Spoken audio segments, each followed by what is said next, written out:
We're ready, Alexander. We're good to go. How are you doing in London? I'm doing very well. Beautiful sunny day here. Bit cold, but London is always at its best, I think. I find when the sun comes out in winter, it's got a peculiar light, and I love it. All right. It's a little bit sunny here too. Yeah. Not too cold. Well, you get lots of sun in Cyprus. We don't get much in England. Yeah. That's why the English are so pale, by the way. I'm in Greece right now, actually. Oh well, Greece. You're starting to lose track of where I am. Absolutely, I am indeed. Yeah. But right, I mean, Greece, Cyprus, as the Mediterranean sun is very different from the London one. Yeah. So before we get into our discussion on Kazakhstan, let's say hello to everybody wherever you're joining us in the world, wherever you are. Hopefully the weather's good. Hopefully it's not too cold.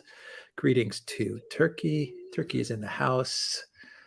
Where else are people joining us from? Alexander. I know Ireland is with us. DeSantis 2024. Yeah. He's good, no doubt about it. He's good, no doubt about it. Our moderators who are with us, the great moderators of the stream. We got Cosmic Rain and Alan Watson. And I saw Zarael somewhere in there. I saw Zarael was with us as well. Thank you to our moderators. Thank you very much for taking care of the stream. And let's see. We also have locals. The chat on locals is also up and running. So hello to everyone on locals as well. And let's just get started, Alexander. Let's get started on Kazakhstan. I'm a little foggy today. I don't know why. Maybe it's the coof. Here's the big O. Hello to everyone in Australia, Jamaica, and Deutschland, and Canada, Croatia, Spain, España. Kenya is with us, Alexander. Kenya's at the house in Moscow. Sweden as well. Great. Alexander, can you tighten up your headphones a bit? I'm getting a little bit of feedback here. Let's just a little, or just lower the volume a little bit. Yeah. How's that? Do you want to speak? Perfect. Excellent. Good. Perfect. Alexander, speak. What is going on with Kazakhstan? Is this a regime change? Is this a color revolution? Is this a successful regime change? Is this a failed regime change? Who's behind the regime change? What are your thoughts as to what's going on? Do the Kazakhstan officials, does the government that is now in place, do they have a handle on things? Yeah. Did Russia help? Did the CSTO, all those forces that came in, did they help stabilize the situation? What is going on? By the way, what did I title this? I think I titled this Regime Change Status Update. Yeah. So give us a status update, Alexander. And also, I think I named it Status Update, by the way, because real quick, Alexander, I know you're going to talk about this because I think you've made some good points on some of your own shows. It is a status update in a way because the way regime changes went in the past, I think they've really changed now, given what we've seen with the CSTO and Russia getting involved. I mean, we really do have a paradigm shift now, the way the international community views these types of uprisings. So we really do have a general status change in regime change operations. Alexander, take it away. Absolutely. Well, this was a regime change operation. Now, who exactly launched it? Well, we'll talk about that in a moment. But I think it is indisputable that this was a regime change operation. The Kazakh president has just made a speech on television, national television. He's talked about the fact that this is an organized attack. And we were saying in the programs that we did before he made the speech that everything about it pointed to organization. There was attacks on the major governmental buildings in the largest city and former capital, Almaty. There were attempts to capture the transport hubs, the airport specifically. There were attacks on police stations. So this is clearly an attempt to seize control of Almaty. I am going to make a guess. I suspect if Almaty had been captured, somebody would have declared an alternative government there or something of that kind. And we saw what were clearly organized protests across the country, which were intended to support this thing. Now, we're not absolutely sure yet who was involved, but also eyewitnesses from Almaty specifically are saying, yes, there were originally protests to protest the rise in the liquefied petroleum gas prices. But what then happened, and I read this report in, I think it was The Guardian actually, but in Western media, that what then happened was all kinds of aggressive men suddenly appeared out of nowhere. They were extremely threatening, not just to journalists and people like that, but incredibly towards some of the other protesters. Some of them were armed, and they were clearly manipulating and using the protests, whoever these people were, to launch what was clearly some kind of violent bid for power. And for one critical day, Wednesday, it did look as if they were coming very close to succeeding. The police withdrew from the streets. There was a sort of total collapse of public order in Almaty.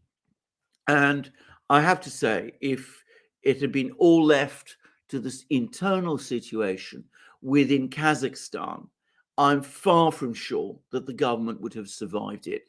I mean, governments that face this kind of challenge, I mean, it's touch and go whether they do survive it. But what happened over the course of Wednesday, especially Wednesday night, is that the president appears to have consolidated his control in the capital, the faraway, glittering, artificial capital created by his predecessor, Nursultan Nazarbayev, and which Nazarbayev, who calls himself the first president and leader of the nation, has named this capital after himself, and where Nazarbayev was still ensconced, apparently in control of all of the security forces.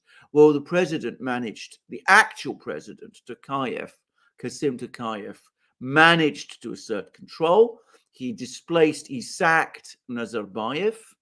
He took control of the security forces. He started an operation to regain control of Almaty.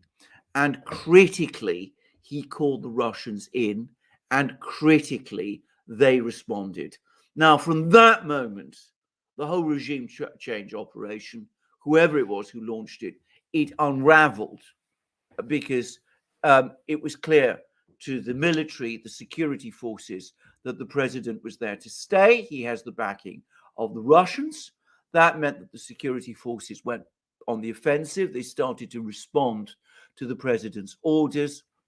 And these violent militia groups in Almaty and elsewhere were no match for what is, after all, an organized military force, in the knowledge that Russia is backing it. Now, that is the summary of what has happened based on what I think are the known facts. I don't think there's anybody looking at this situation who possesses any degree of objectivity who disputes that this was a regime change operation. But alongside these known facts, there is an awful lot that we simply don't know. First of all, I am quite clear that there was a power struggle underway within the capital between Tokayev and Nazarbayev. And I wonder also whether this very rapid deployment of Russian troops within the umbrella of the CSTO wasn't in part intended to signal within Nur-Sultan itself that Tokayev has the backing of the Russians, and to put Russian boots on the ground in the capital itself so that they would overawe any supporters that Nazarbayev still has within the security services. Note that these troops that have been deployed from Russia, which are rapid deployment airborne troops, are apparently guarding government buildings and offices. And in other words, they are physically present right at the center of the Kazakh government. And that, as I said, perhaps was intended to show to all those officials, all those people working in the government, who is now in charge and who is being backed by Russia. So I think there may be that element in that also. And I'm going to make a further guess, which is that communications between Moscow and Nur-Sultan have been extremely busy, that we probably had Putin on the phone repeatedly to various people, probably to Nazarbayev and to Tokayev over the last couple of days. I'm absolutely sure that Moscow will have sent one of its top officials to Nur-Sultan, possibly, for example, someone like Nikolai Patrushev, the head of the Security Council. And this request to the CSTO for the troops to be sent to Kazakhstan, I am absolutely sure that that was coordinated with the Russians as well. So those are my guesses about the Russian side of the picture. But that still leaves open the question of who was behind this uprising, this regime change operation. Now, I'm going to say two things about this. Firstly, look at the map. Look at where Kazakhstan is located. It's got this enormous border with Russia. It is one of the world's biggest and most important producer of uranium. It has important oil and gas fields, which are, by the way, American operated. The Russians have prevented American oil companies and European oil companies from moving in and taking control of Russian oil and gas fields. But it is Chevron that largely runs the oil and gas fields in Kazakhstan. So it's a place enormously rich in natural resources. It has an enormous border with Russia. But critically, it also has a border with China too. And not only does it border China, but it borders a western province of China, which has been the subject of much news in the media. I have to be very careful what I say because YouTube probably is particularly careful about certain words. So I'm not going to name the province, but it's the province we all hear about, where there's been all the concerns about human rights violations, where the G word is often used, and where we know that there has been an insurgency, an Islamist insurgency against the Chinese government and the Chinese authorities. Now, some people have pointed out that some of the actions of some of the people who were involved in this uprising in Kazakhstan suggest Islamic militants. I mean, if it's true, for example, that there were beheadings, that is signature style of Islamist militants. So I wonder whether part of the purpose of this operation, this regime change operation, was to provide a forward base, or rather a base, to support insurgency in China's western regions. And importantly, Xi Jinping, Chinese leader, has been on the phone to Tokayev today, apparently. He's also sent a message to Tokayev offering support, making it very clear that he and China also believe that this was an externally based regime operation. So I am sure that China was involved in this loop as well. Now, there are, as I said, jihadi groups that are extremely well organized. This operation also required very sophisticated communications. We've seen how in Syria and Libya, Western intelligence agencies have been willing to work with jihadi groups in order to achieve geopolitical objectives. I find it difficult to believe that a jihadi group or groups could have carried out an operation of this sophistication by themselves.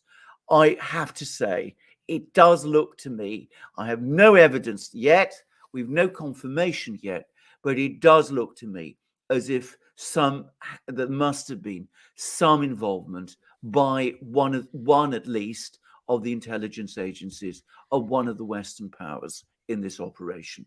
So that's, I think, the summary of the situation as I see it. Right. Do you think this was some kind of a message to China? Okay, I can see everyone talks about Russia, but I want to focus in a little bit on China.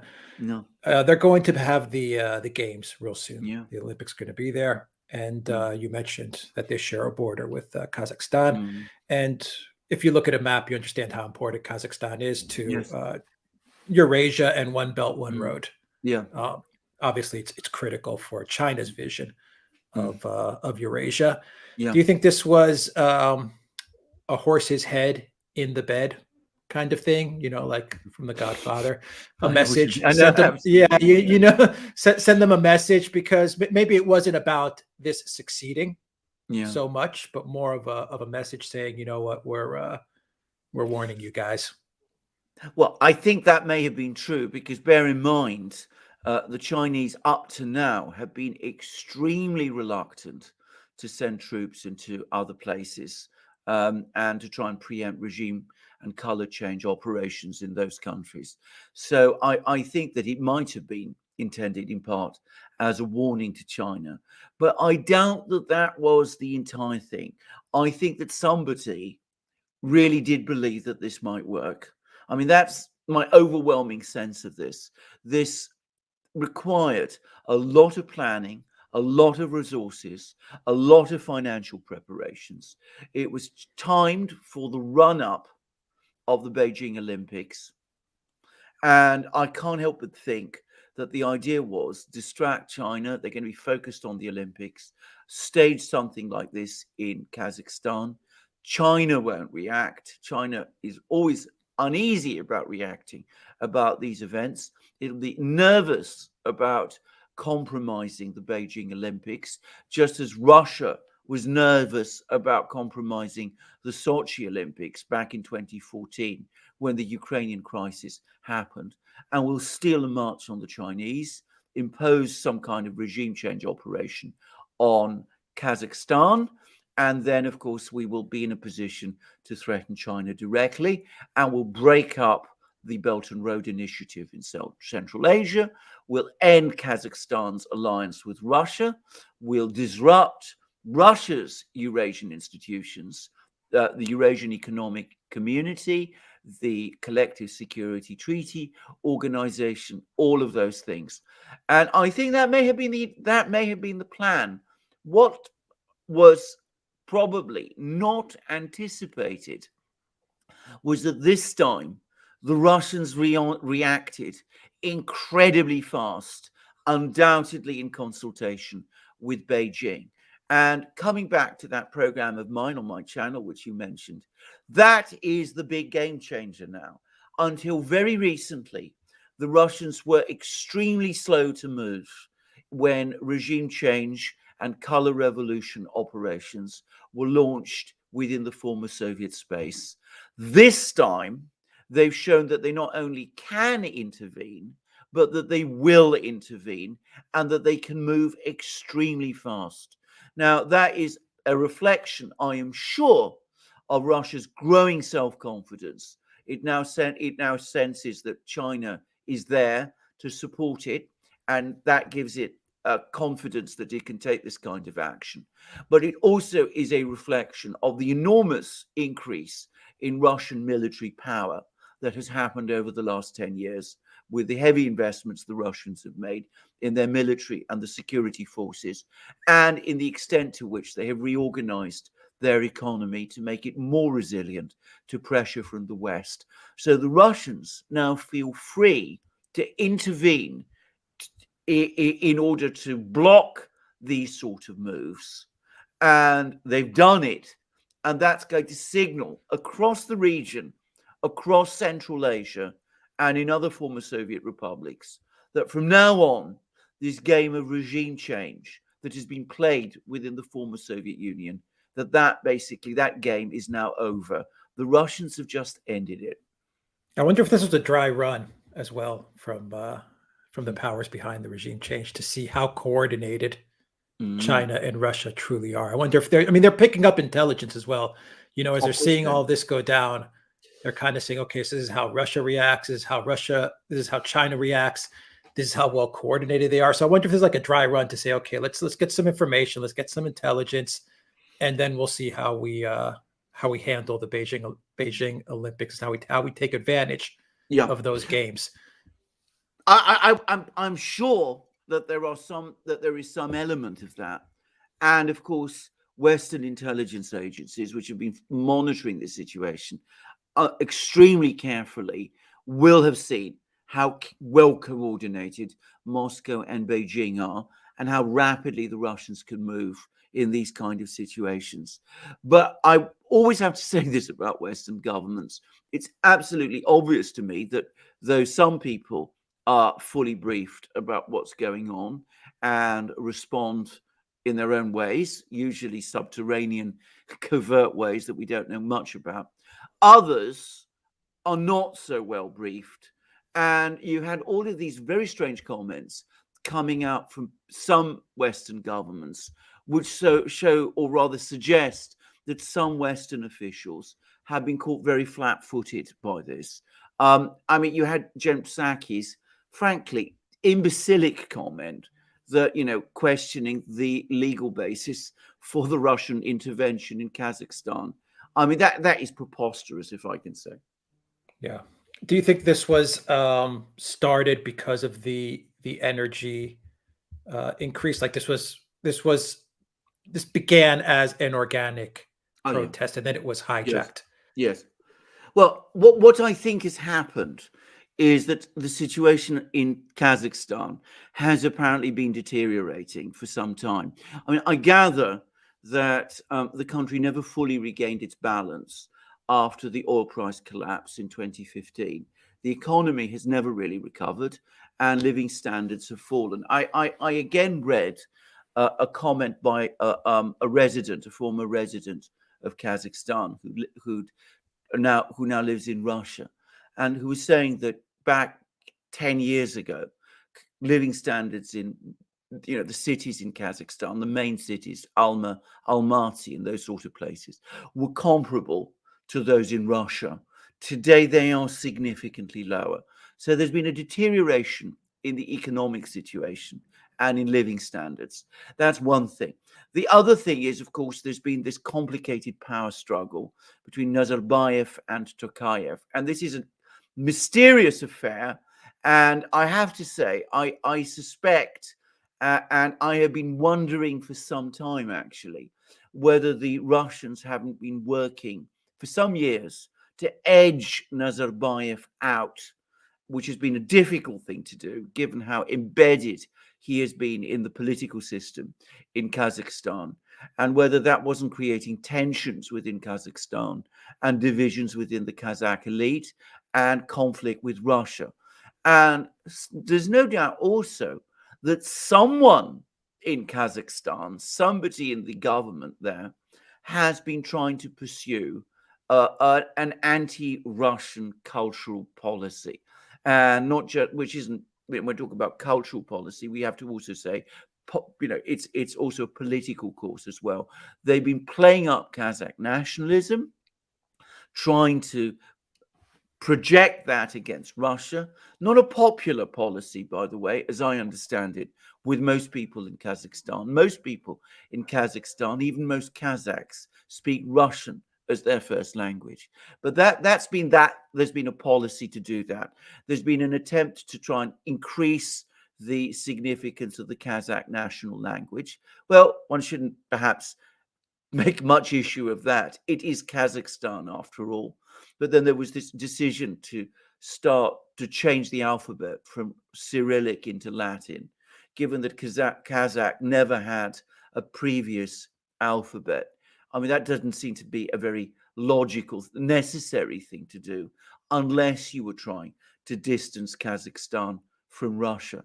And as I said, there was also this attempt to set up a sort of parallel legal system in Kazakhstan, which would be based on English common law, which, I mean, I was actually in a room in St. Petersburg when Nazarbayev who was then still the president, announced it. And I remember how everybody, with mouths were gaping with astonishment when he said it. So there's been these kind of policies, and these have been creating tensions and weaknesses within Kazakhstan as well. So given that this is so, given that you have a deteriorating picture, given that intelligence agencies in Moscow, Beijing, Washington, London, Paris, wherever, would all be well aware of all of this, I think what happened was that people knew, all of the major governments knew, that there would be a crisis in Kazakhstan sooner or later, and somebody was preparing for it and was making preparations. So when a crisis came, as it did over the rise in the liquefied petroleum gas, the LPG prices, when that crisis arose, when the protest wave hit, they would be in a position to exploit it by sending these armed men onto the streets. So this has been, as I said, prepared for some time. And yes, there is this genuine protest movement. There's this genuine anger about the rise in LPG prices and the utterly cack-handed way in which it was done. But at the same time, as I said, it does look to me as if somebody was waiting in the wings, sure that sooner or later something would happen, and ready and primed to act when it did happen. Yeah. In locals, Rio Lutno Sense says the very fast response coming from Russia looks like reasserting its sphere of influence as a signal to everyone, including China. I think that's an interesting comment. Yeah, I think it's. I mean, it's true that undoubtedly the Russians see Central Asia as a critical sphere of influence, and that the Russians have made it very clear to the Chinese that at various times that yes, China is welcome to have investments in Central Asia, to be involved in Central Asia, but it must always understand that it is doing so with Russian consent and agreement, and it is not there to displace Russia at a political and geostrategic and security level. And of course, the Russians, we must never forget this, they have very significant economic interests in this region as well. It's not just China that's involved in the Central Asian economy. The Russians have interests in the Central Asian economy too. So, an assertion of military power, such as we've seen in Kazakhstan, is useful to the Russians in that respect. Otto Sens is absolutely right. It's a signal both to Washington and to Beijing about who is in charge in this region. But I think it's important to say that I think the Chinese understand that there are limits to how far they can go in Central Asia.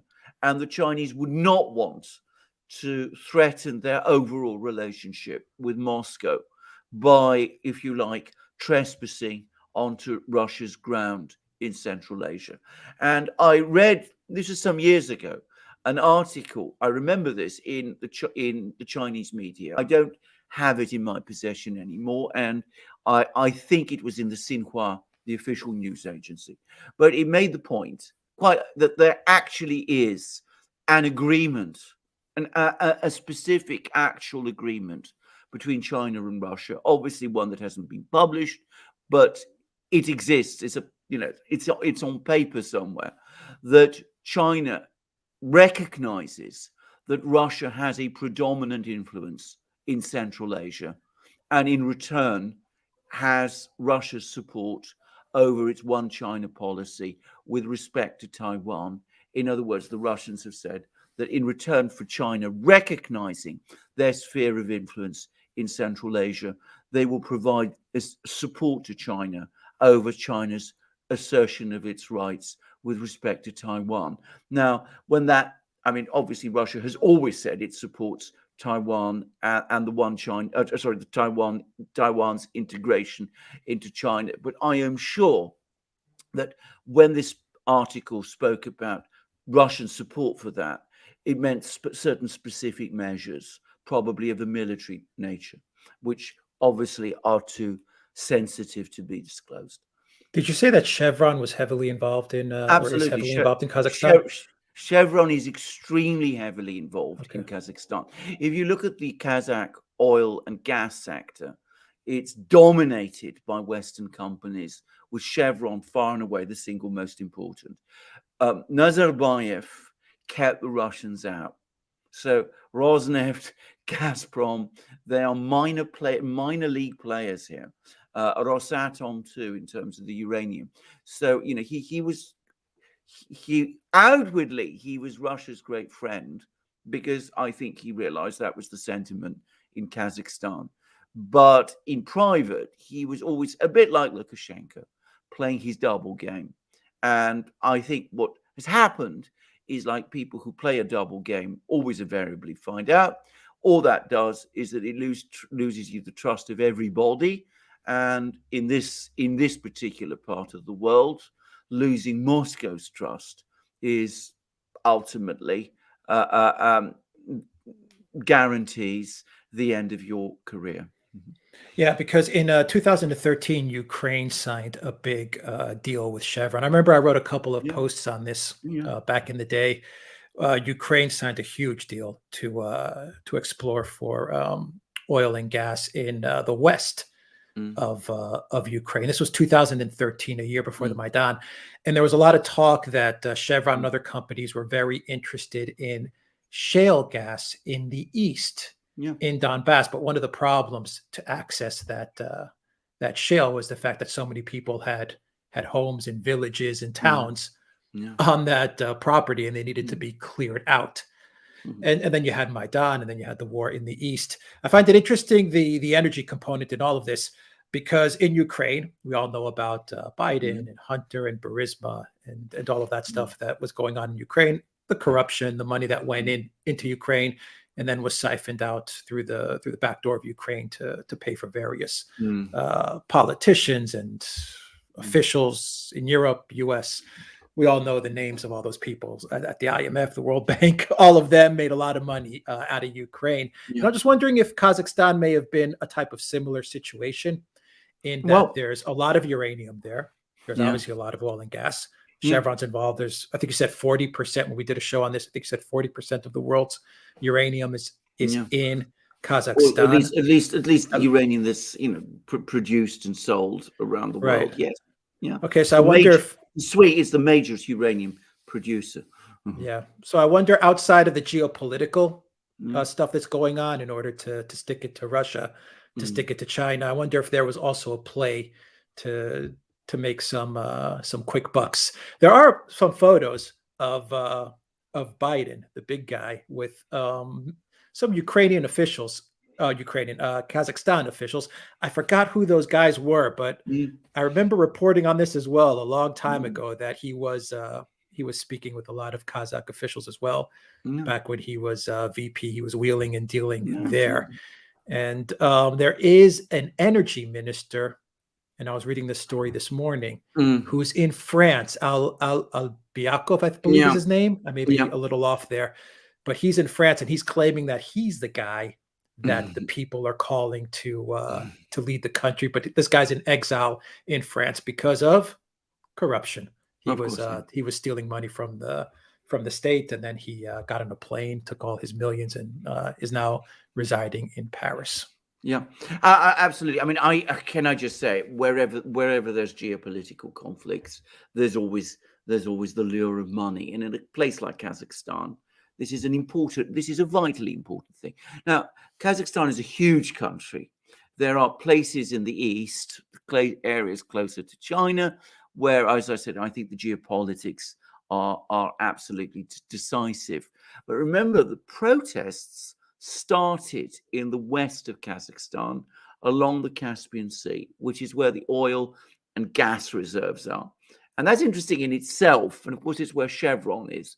So I would not be surprised at all if there was something of that nature going on. And one of the demands that allegedly come from some of the protest groups, if we are to take it seriously, is that somebody was suggesting that some of these protesters were apparently suggesting that this western region with the oil and gas break away from the rest of Kazakhstan. So that Kazakhstan, these are the rump part of Kazakhstan, facing China, could presumably become dominated by jihadi groups. I mean, I'm speculating now. And of course, at the same time, you'd have the western regions, which are more, shall we say, integrated with the West. They would be dominated by the Western oil and gas companies, and that would give them a huge foothold there.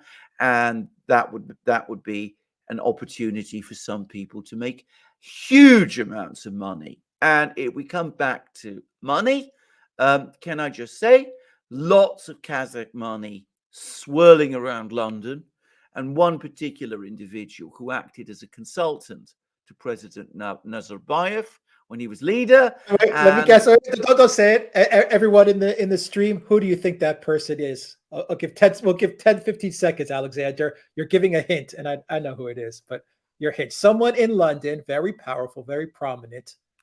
You said is dealing with a lot of the Kazakh money, right? Yeah. That's what you said, Alexander. Yeah. Okay, people in the chat, who do you think that person is? I'll give 10, 15 seconds for people to type it out. Okay, I'm seeing Prince Andrew. Okay, I see Blair. You're going to tell us who it is, Alexander. I see Tony. Where else? Let's see what else people are saying. So we have Andrew, we have Tony. I see Blair. I see Blair in locals chat and Blair. I see Tony the Tiger. Tony the Butcher. Sir Tony. Boris Johnson, LOL. All right, Alexander, who is this person? It is Sir Anthony Blair, KG, Tony Blair, to all the rest of us. He's actually been a paid consultant to Nazarbayev. He's heavily involved in all of this sort of thing. So it isn't just Biden; it's all sorts of other people. So and that's how high it gets, by the way. And Blair's connections to Nazarbayev, his business dealings with Nazarbayev, we know that they go back at least as far as 2011. So he's been involved in Kazakh affairs and Kazakh dealings for a very long time. So, this is entirely plausible that finance and money played a role. Now, on the energy thing, I just would add something else. And it's interesting you mentioned about Chevron being present in Ukraine, and Chevron is present in Kazakhstan, because, of course, Kazakhstan is one of Ukraine's major suppliers of gas. Gas that comes from Kazakhstan goes through the pipelines, the Russian pipeline network, to Ukraine. The Ukrainians won't buy, as they say, Russian gas, but they do buy Kazakh gas. And in the last few weeks, they've been bitterly complaining that Gazprom isn't allowing that gas that they bought from Kazakhstan to pass through the pipelines. So, there's that story as well. So there is this connection. And of course, if Chevron is involved in the energy industries of both countries, well, that might provide a tie-up too. Yeah. Okay. Let's wrap up Kazakhstan and get to some super chats and talk about some other stuff. Real quick, Alexander, is this failed? Or yes, how are you seeing it? I think it has failed. Again, if I can just make a comparison with Ukraine, you see the difference. Here we had in Ukraine, we had a weak, dithery president, unable to make up his mind, constantly negotiating, constantly appeasing the people who were trying to overthrow him. Eventually, his security forces became demoralized, and of course, he fled to Russia. This time, the president came out on television on Wednesday, said that he would stay in his post no matter what. He asserted his control with the backing of the Russians in the capital, and he gave clear backing to the security forces, which as a result gained control of the situation. So as I understand it, it's not entirely over. There are still some pockets. Apparently there's some fighters still holed up in a TV in the office, the studio of a TV company in Almaty. And, there's some holdouts still. But overall, the government has reasserted control of most of the country. And it would be an extraordinary change of things now. I mean, it would take more than I think exists, frankly, to change that situation now. It looks as if the government has ridden this out. There is a big lesson in Kazakhstan for all of us, all over the world, and that has to do with the rise in energy costs and energy prices. I was actually watching a video from Faraj that he put out today, and he was talking about how the UK is going green and people are going to pay a lot of money for their fuel and for their energy and for their heating. The elites can afford to pay that money. But other countries like China, Faraj pointed out, are building huge coal plants, and they're just pretty much saying, you know what, we're just going to continue to do what we've been doing in order to keep energy low and to keep people warm. Meanwhile, we see the whole West in the United States, everyone's doing this whole green thing, and no one's really caring about the fact that energy is going to go up for everybody. There's a very interesting parallel between Kazakhstan and the UK, and that has to do with price caps on energy. You may want to talk about that because it's a very interesting parallel, because the UK is going to go through this as well, as far as caps being removed and then having to deal with the choice. If you're the government, do I continue to subsidize the energy producers and not increase prices to the public? In which case, though, you're going to probably have to tax them more in order to continue to subsidize those energy companies. Or do I just let it open up, and then the general consumer is just going to buy? It's just going to purchase energy at 2, 3, 4, 5 times more, which is what happened in essence in Kazakhstan. Absolutely. That's a dilemma that Boris Johnson is going to face very, very soon, if not already. So there is a lesson here outside of the color revolutions, the regime changes, and all that stuff, and that has to do with the fact that as the West is going green, countries like China or Russia are saying we're going to build nuclear, we're going to continue with coal, and we're just not going to buy into all of this to the extent that the West is. And the fact that we all should be prepared for very, very high energy costs, and we saw that in the U.S. as well, with Biden and the price of gas going up in the U.S. already. So real quick, what do you make of that storyline, that narrative and all of this? I think it is absolutely spot on. I mean, I think we are indeed in a situation where we're seeing energy costs, and before very long, by the way, it'll also be fuel costs rise, and that is hitting households very badly. And of course, in a place like Kazakhstan, it precipitated a political crisis. Well, obviously, a country like Britain is a much more stable place inherently than Kazakhstan, but it will have a political effect. And you mentioned this issue about energy caps. In Britain, we have a cap on the cost of household gas. I mean, this is a cap that the government has. It won't allow prices for gas that households use to rise above a certain level. Now, that is putting enormous pressure on the energy generation and supply industry. And there's been a lot of complaints to the government from members of this industry. They're saying that if this continues for much longer, more and more companies will find the position economically impossible and that they will go under. And they're demanding either that the cap be lifted or that they receive subsidies from the government. And the government is uncertain about what to do.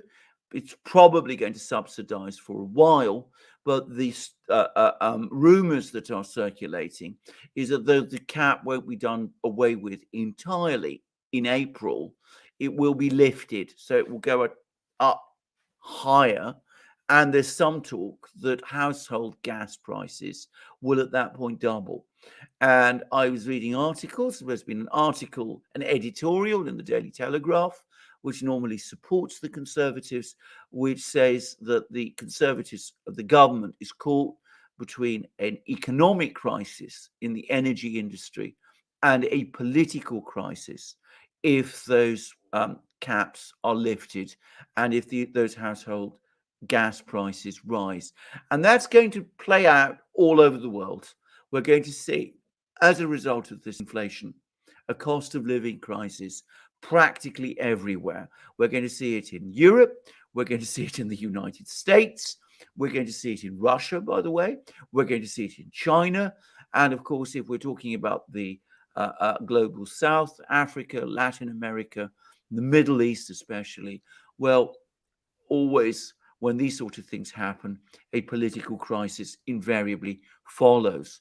The Arab Spring, one of the things that led to the Arab Spring was a massive increase in food prices in 2011, which, in my opinion, was partly again connected with the QE programs in the United States, which were being implemented in response to the financial crisis, the 2008 financial crisis. Well, what's happening now is on an exponentially greater scale. Food prices are going to rise much faster than they did then. So a political crisis in the Middle East especially is, I would have thought, a very likely possibility, even if it's not fully baked in the cake. Yeah. All right. Let's get to some questions from people on the live stream, from locals, and some of the super chats. Let me pull those together real quick, Alexander. Alexander, do you watch tennis? Hardly. I used to. I used to be a huge tennis person, but not for I was going to ask you your very thoughts long time. on Djokovic. I don't know if you're following that story. Oh, I have, absolutely. Well, I mean, it's a ludicrous situation. It's been widely reported here in the British media, and I think it's also been a massive embarrassment for the government that's actually done this thing. I mean, I think they're looking foolish and oppressive, but there it is. Yeah. Will Wimbledon do something similar, you think? No. Or will they? No. Yeah. No, I don't think it's too so. important for. It's too important. And besides, I mean, it's becoming increasingly clear that for political reasons, the British government doesn't have the power, or rather doesn't have the will to enforce the same kind of restrictions that we've seen Australia impose. So I just don't think it's going to happen. Is it true that Labour is leading in the polls by 16 points? No. Is that what I read, or 6 points? No. I'm not sure if it was 6 or 16. Right. I'll tell you what this is all about. This is a misconception. Labour, there was one opinion poll that put Labour ahead by 16 points in the 59 constituencies, the red wall, working class constituencies that switched to the Conservatives in the 2019 election. The actual poll lead, the actual Labour poll lead, is much smaller, and the last poll that I saw put it at just 3%, which at this point in an electoral cycle is actually dismal. So, and even that 16% lead in the red wall seats, I would take extremely serious. I wouldn't take it very seriously. It looked to me, and I say it straightforwardly, I mean, we know that polls, we saw this in the 2020 election in the United States. We know that some opinion polls can be made to look, they make things look different from they are. You can do it with polling samples. You can do it with all kinds of ways of asking questions. And I think this was done partly in order to make Keir Starmer's position in the Labour Party look stronger than it, look stronger by giving the impression that Labour is doing better than it is. We saw some same games being played in the two recent presidential elections in the United States, both in 2016 and in 2020. Hillary Clinton and Joe Biden were shown to be ahead, and in both cases, the actual margins turned out to be far tighter than those opinion polls were saying. And I think we see the same thing in Britain. The actual lead, Labour over Tory, is about 3%, which at this point in an election cycle is actually very bad.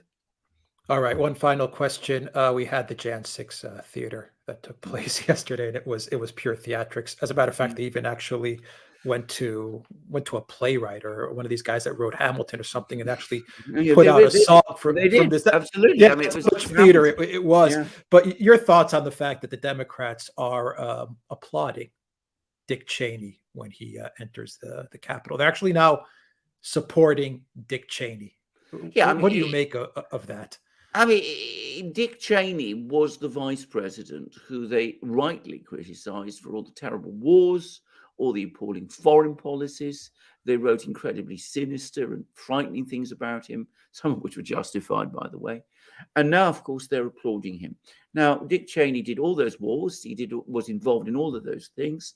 He was involved in support. He was a key participant. Many people felt that he was the actual driving force within the administration, the Bush administration, even the president, more than the president himself was.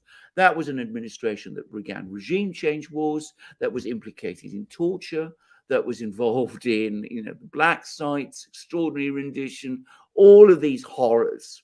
And they applaud him because he supports them over something which they say happened on 6th January last year, which, and I'm going to be so careful what I say now, to my mind, I mean, was an incident which, to compare it with those events that Dick Cheney was involved in, it is to stoop to absurdity.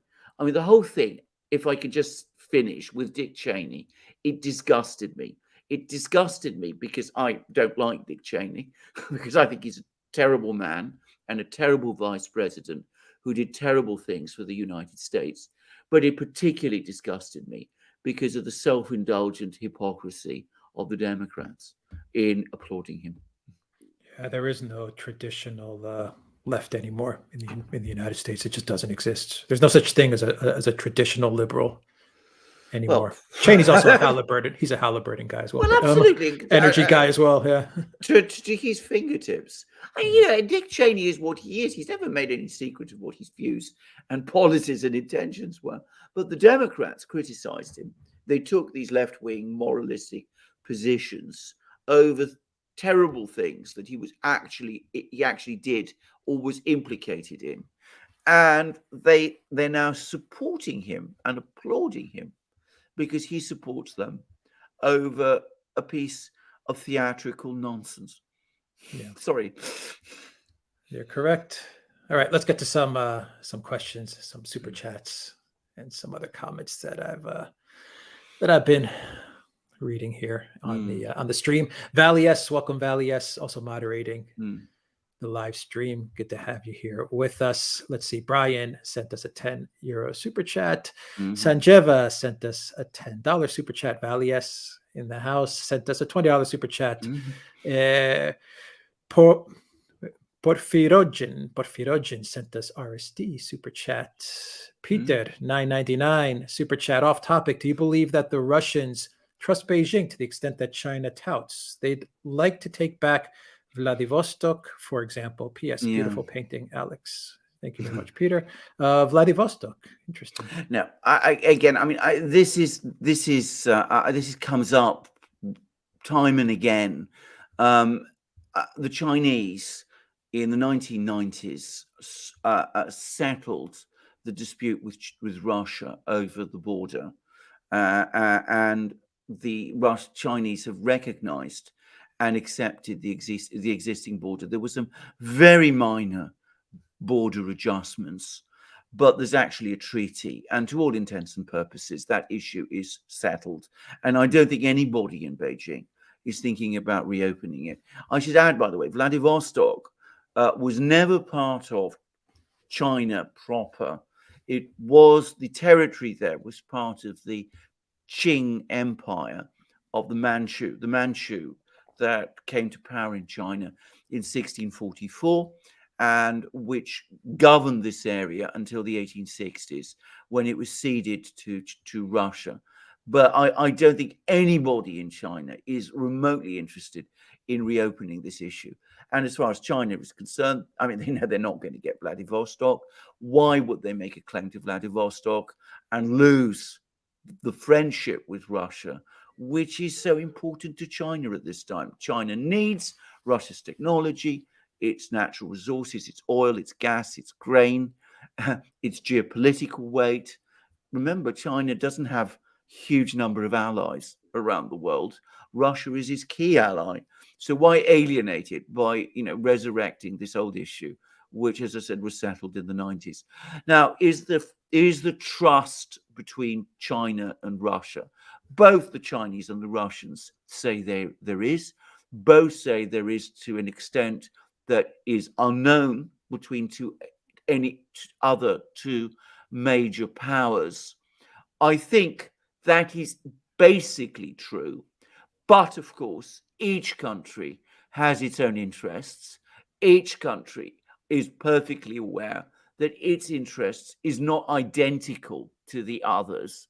So neither country is going to give the other a blank check, and neither country is going to completely lower its defenses with respect to the other.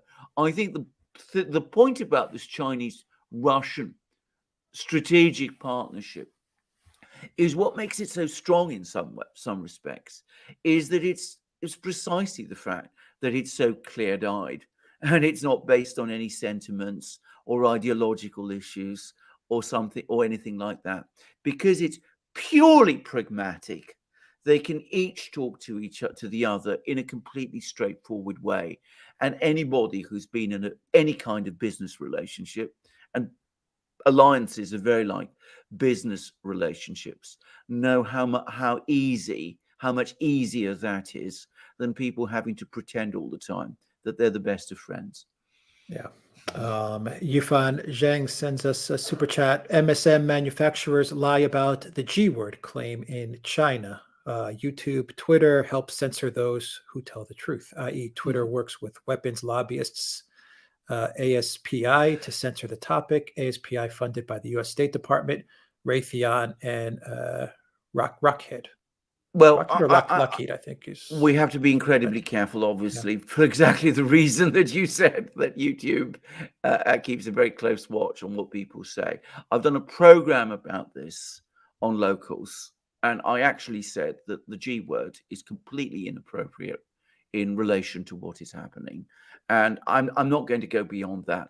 If you go to Locals, to our Locals page, and you scroll down, eventually, no doubt, you'll find the program that I did, and you can go there and you can see what I said. Yeah.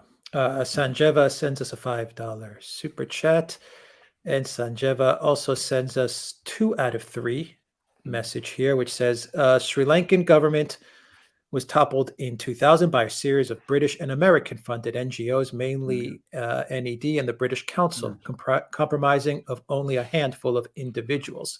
Yeah. Sanjeva, I don't see 1 out of 3, because over here you say 2 out of 3. I've got 3 out of 3. I don't see 1 out of 3 in the list here. But anyway, Alexander, Sri Lanka government toppled in 2000 by funded NGOs, the NED absolutely, and the British Council. Absolutely. I mean, it's important to remember that, of course, not all of these operations, color revolution operations, attract a vast amount of international attention. I don't remember the Sri Lanka affair. I have any sort of very dim memory, but I don't remember the details.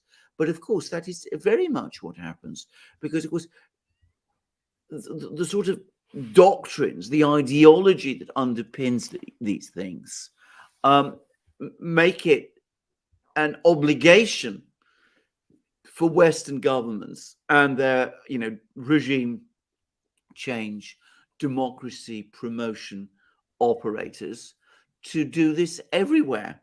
And always remember that the NGOs and the people who run the NGOs make a living out of this thing. I mean, they're paid an awful lot of money for doing this. I mean, this isn't, and when I say an awful lot of money, I mean an awful lot of money. It makes them very rich. So, of course, they're going to go on doing it in all sorts of places, because if it stops happening, they're out of an extremely lucrative job. And they're going to go on doing it even in places like Sri Lanka, which, I mean, Sri Lanka is an important country, and it does have its geopolitical significance, and it's at times, they want to keep it presumably out of China's orbit and all that. But maybe it's not the most important country. But they will always find somewhere in the world to do this, because that's the way the whole industry works. I mean, it needs to produce regime change and color revolution somewhere. And they make money whether the regime change succeeds or if it fails. Where it fails. Well, because when in Washington, it's a good business model. Absolutely, it's a very good business model. In Washington and London, of course, this kind of thing, it's not unusual for people to get paid for failure as well as success. Yeah. And Sanjeva also says 3 out of 3 on the chat. He says, although I'm surprised by the incompetence of bureaucracy in the West, I am more flabbergasted by how more incompetent and corrupt all of the establishment is in developing the world. Hence, it's easier than you think to launch color revolutions. It is extremely easy in many places to launch color revolutions. I remember reading a while back a discussion, a very detailed analysis in a Russian magazine about the color revolution in Kyrgyzia in, I can't remember which year.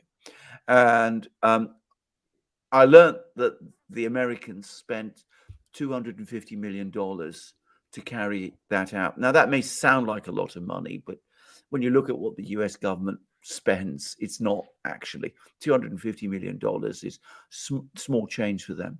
But of course, one of the things that they used that money for was to bribe the leaders of all the security forces. And in countries like that, I mean, $250 million will buy you an awful lot of people. And that means that, the security forces won't respond. They won't react. They won't clear the streets. They won't do what they've just done in Kazakhstan. One of the reasons I suspect this regime change operation failed is because with the Russians on the scene, the security force commanders in Kazakhstan know perfectly well that if they start taking those sort of bribes, they would be in very serious trouble. But it's that's how it works. It's very, very easy. These are very weak, very dysfunctional governments. Very easy to buy people in them. Yeah, regime change is not that expensive, to be quite honest. And influencing government is not that expensive. That's why when people think of the oligarchs, Bill Gates, does he really have that much money to buy off the world? Oh yeah, he can buy off the world 3 times over and still be left with a good amount of billions to live his life. One thing I learned in Greece, Alexander, is that it's very cheap to buy off politicians, and they will sell their soul and they will sell out their country for thousands of dollars, not millions, for thousands. Well, Alex, can I just say something? You're absolutely right about that. And on various programs, various live streams, people have asked me why I didn't get involved in politics. Certainly in Greece, to a lesser extent in Britain, that was the reason. In Greece specifically, I have seen it done. I've actually seen, and it's not expensive. No, it's not expensive. Sorry. This is what's so extraordinary about it. It really isn't. I mean, envelopes with just a few $100s in them get passed around, and they buy you an enormous amount. Yeah, there are people that everyone says, "Oh, you need millions or tens of millions." No, you don't. No, you don't. An envelope with 5 or 10K, and you could pretty much get your work done, and then some. Absolutely. So for oligarchs or governments, yes, or any of these institutions, NGOs and Soros, these types, it's pretty cheap to get this stuff done, and the return on investment is fantastic. It's fantastic. Well, on one occasion, I mean, I say straightforwardly, I was actually offered a job. I'm not going to say in which ministry, but I was. And the person I spoke to told me very clearly and openly, we'll give you the job, and you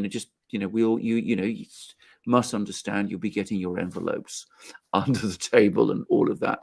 And I was astonished at how straightforward it was, how openly it was discussed. And I said to myself that right away, I do not want to be anywhere near this sort of thing. I mean, this is not what I am, and I don't want to be involved. Yeah. Ilya says 5,000 euros goes a long way. Exactly. It Does go a certainly long does. way. Yeah. Let's see here. Anatoly says, what would the Kremlin have against Nazarbayev? Well, I think that the Kremlin, for a very long time, was very happy to work well with Nazarbayev. I mean, I always got the impression, bear in mind, I've seen Nazarbayev and Putin in the same room. I've seen Putin, I've been twice in the same room with Putin. Both in St. Petersburg, in the St. Petersburg Economic Forum. There were thousands of other people there, but, for what it's worth, I was also one of those thousands of people. And on the second occasion, which is in 2016, Nazarbayev was in the room also. And it was quite obvious to me that the two men were not friends, despite all of the apparent talk about it. And that Nazarbayev, who, remember, was a member of the Soviet Politburo when Putin was, a office worker for the KGB in East Berlin or Dresden or wherever it was.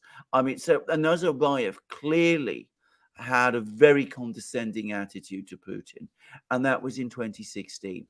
So there were those tensions, and Nazarbayev was playing alongside the fact that he was giving the impression of being this great friend of Russia.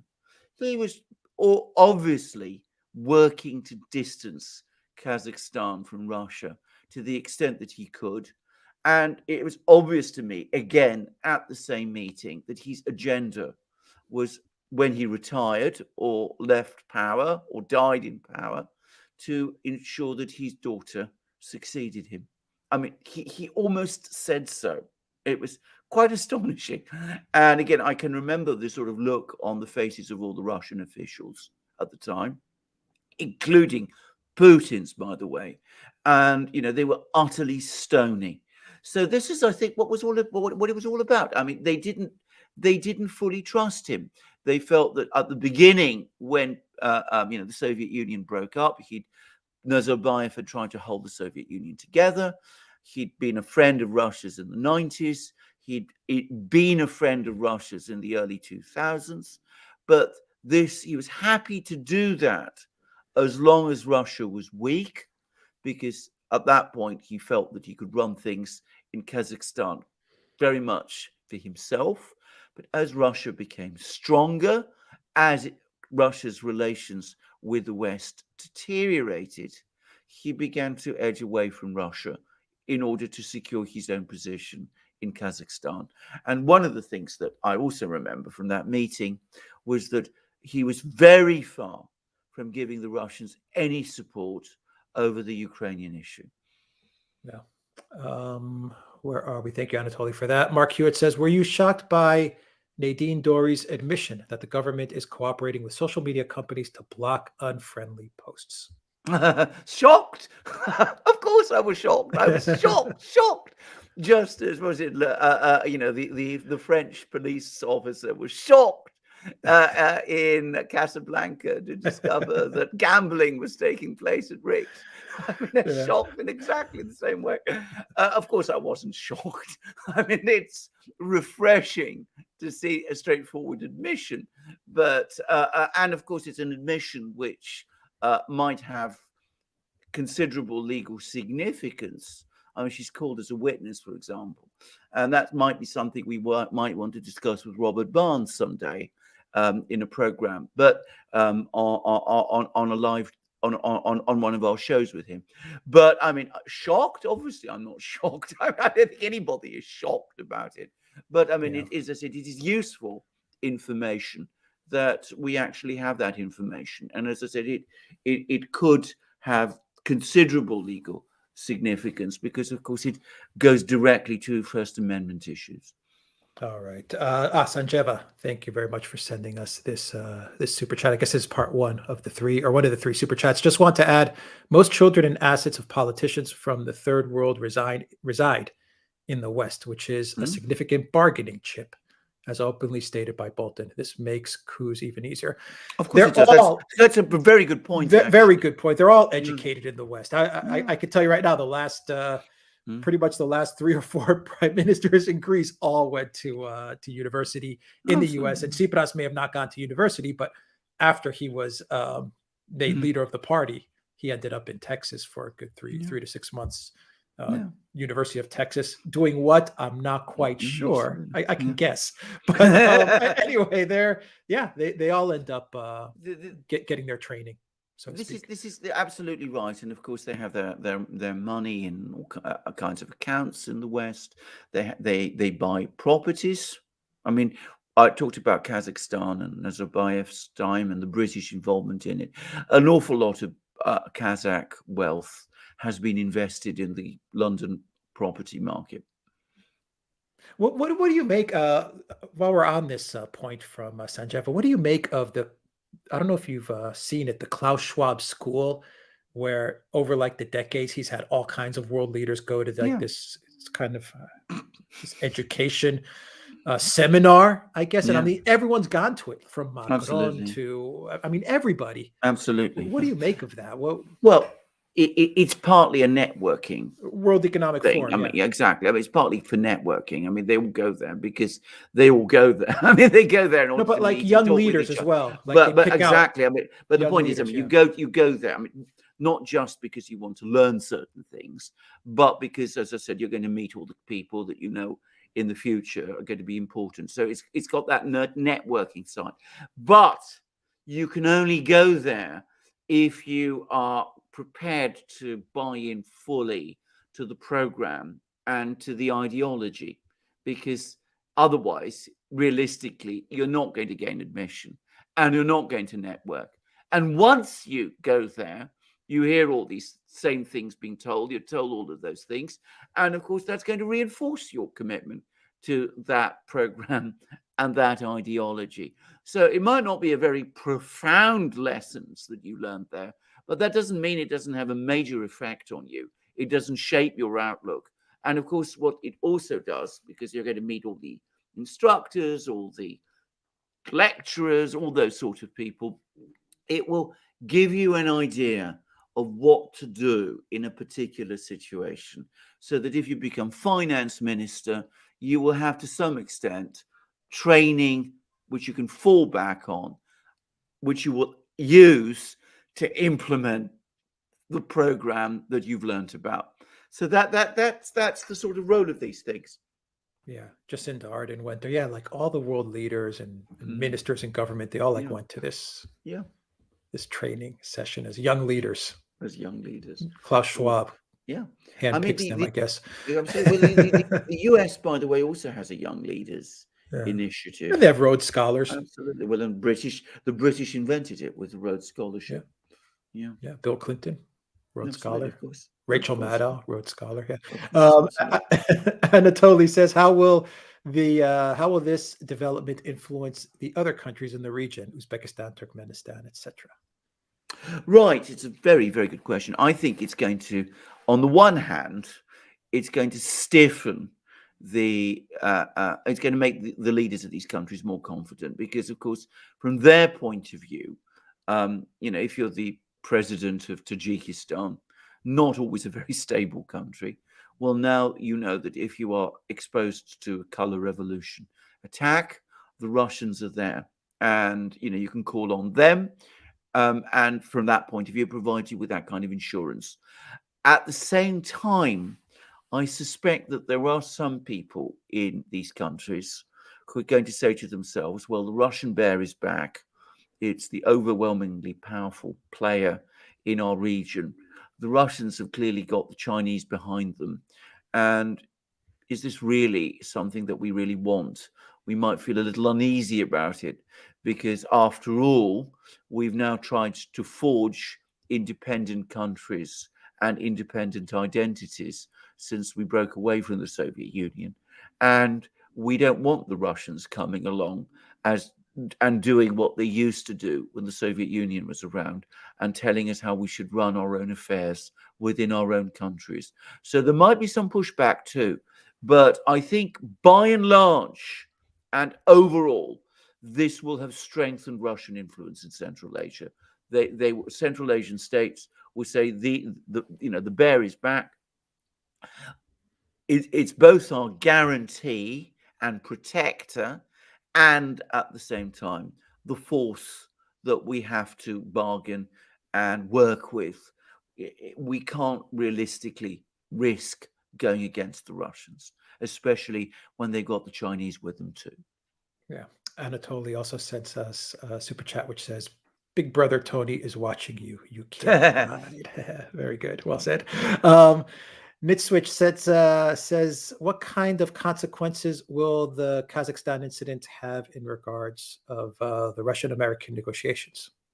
Right. Well, I think there were some people in London, probably in Washington too, who were hoping that it would weaken the Russian position in those negotiations.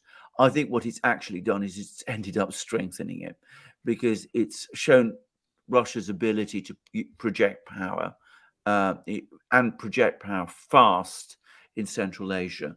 And it's also, of course, putting the Russians potentially in an extremely strong position economically, because, of course, if we're into a sanctions war, well, we've talked about how the Russians can block oil. I mean, the effect of blocking off Russian oil and gas exports and food exports, how catastrophic that would be.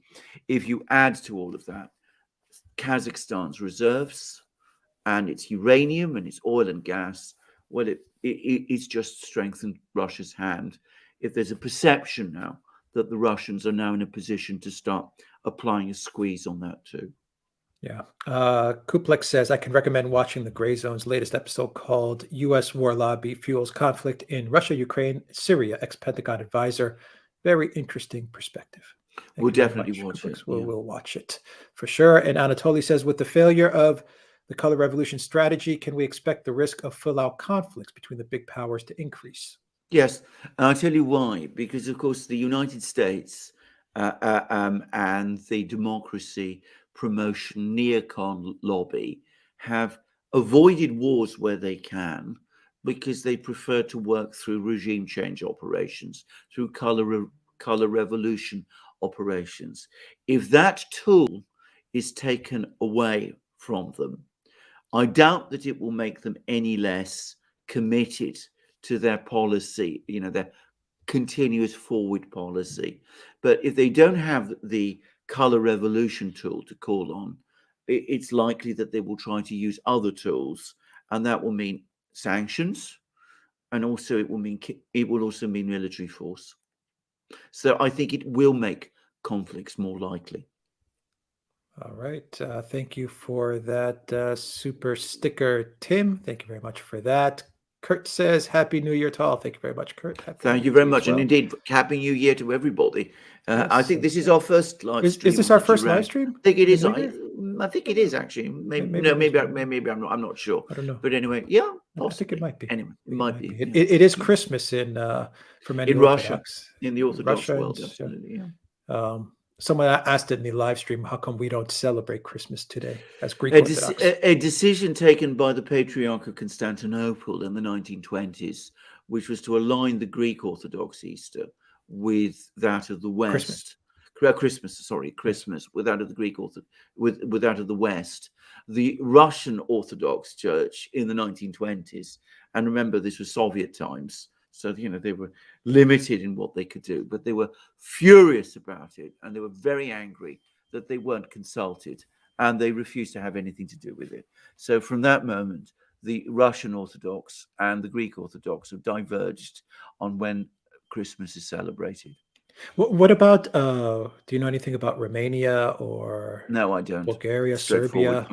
I'm afraid are they celebrating Christmas on 25 or today? I'm not sure. I'm afraid I don't. I'm afraid I don't. People, exactly, yes. I'm not certain which Orthodox churches celebrate on the 25th or celebrate today. Yeah. But, no, I'm not. I know the Greek and Russian. I'm not sure about the other. Exactly. The other Orthodox churches. But if someone knows in the live stream, that would be cool to learn.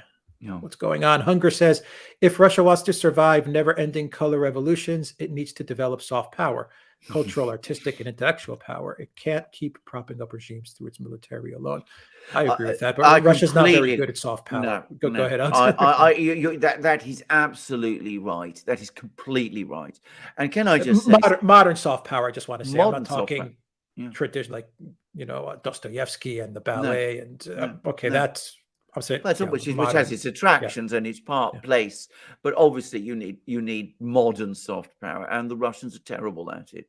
And the depressing thing is they don't seem to be getting much better. I suspect it would need a new generation of people in the Kremlin, people who don't have their roots in the Soviet Union, to actually come and think how to do this and to do this and to do this well. But certainly, if Russia were to put its mind to developing its soft power, then it has ample opportunities to develop a very strong soft power approach. But you're absolutely right. At the moment, they're very bad at it. You have to start somewhere. As I said, stopping color revolutions was something that the Russians didn't do until a few years ago. Now, through the use of military power and intelligence services and all the rest, they've stopped it. But it's a very crude instrument. I mean, you can't, as you rightly said, send airborne units all over the Soviet Union all the time. You've got to develop a soft power policy. And I mean, at some point, I presume they will. But at the moment, there's no sign of them really getting on top of that at all. Putin himself just isn't interested in it. I mean, my impression is he doesn't understand it, and he's even bored by it. Are we here? Yesterday was Mexican Christmas. That's interesting. Oh, well. Serbia. I'm reading the chat right now. Serbia celebrates Christmas today. Right. Merry Christmas to all the Russian Orthodox. Absolutely. Merry Christmas. Sweden celebrates Christmas on December 24th. Oh, interesting. That I didn't know. No, Serbia celebrates Christmas with Russia. 25th is Christmas for Romania. Right. Okay. Okay. Gosh. Well, there you go. How about Bulgaria? How about Bulgaria? I'd be interested to know about Bulgaria, actually. Serbia is today. Okay. Russia, Serbia, North Macedonia, Montenegro. Christmas is today. Today. Well, there you go. The more conservative churches, if I can say, the more conservative churches doctrinally have stuck with the traditional Christmas day. GSP says generally Slavic Orthodox nations celebrate Christmas today. And 25th is Bulgaria. Bulgaria. Okay. Thank you. Cool. Very interesting. Amrit says, in that same West Chinese region, there has been a discovery of natural gas and oil, probably another reason to cause why the West wants to cause havoc there. Of course it is. Of course it is. I mean, always these things play a role. I mean, that's indisputable. It wasn't Alan Greenspan who said that, this played a central key role, oil and gas in Iraq played a key role in getting the war against Iraq going. So, I mean, I've no doubt of it. I'm sure that you're right. All right. Armenia is on the 6th. Denmark is on the 24th as well. Okay. Ethiopia too, I think. Ethiopia is today or on the... Yeah, I don't know. 6th. I mean, as I said, I don't know. I started the chat here. That's why I'm asking. Bear in mind, the Ethiopian church has.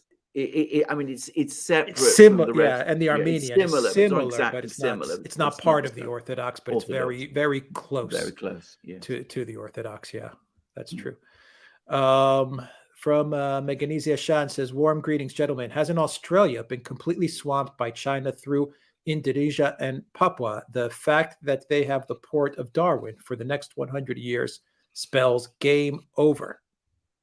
Well, there's been a massive deterioration in relations between Australia and China over the last 2 years. And I get to say something. The Chinese are dismayed by it.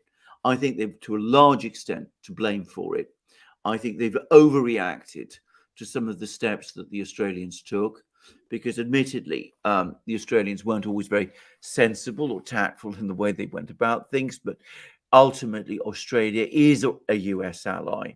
And I think the Chinese were deluded in thinking otherwise. But the Chinese have been astonished at the speed with which their relations with Australia have unraveled, and at the fact that the economic leverage over Australia that they thought they had has proved far less effective than they expected. I say that, I read the Chinese media, and that's overwhelmingly the impression I get. Yeah.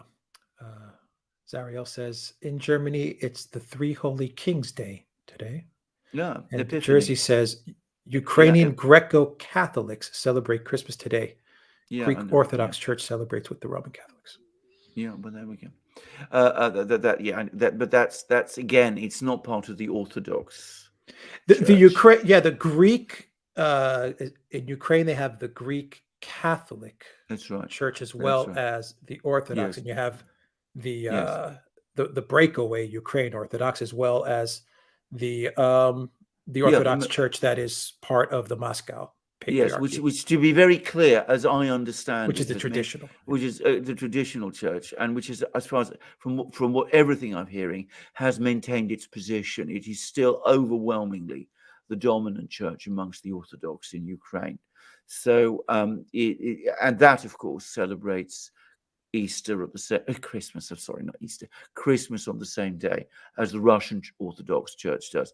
The Greek Catholic churches in the west of Ukraine, as I understand it, they recognize the supremacy of the Pope, and so inevitably they will celebrate Christmas on the same day as the Westerners do. Yeah, and Goran says Croatia has the Greco-Catholic Church as well.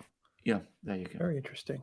Let's go to let's see what locals. What's going on at locals? Leafy Bug says this doesn't seem to have the hallmark traits of a color revolution in an election result or a divisive leader to challenge an astroturfed student activist movement leading to protests. The recent emergence of slick independent media outlets, all of the usual Western NGOs doing their thing.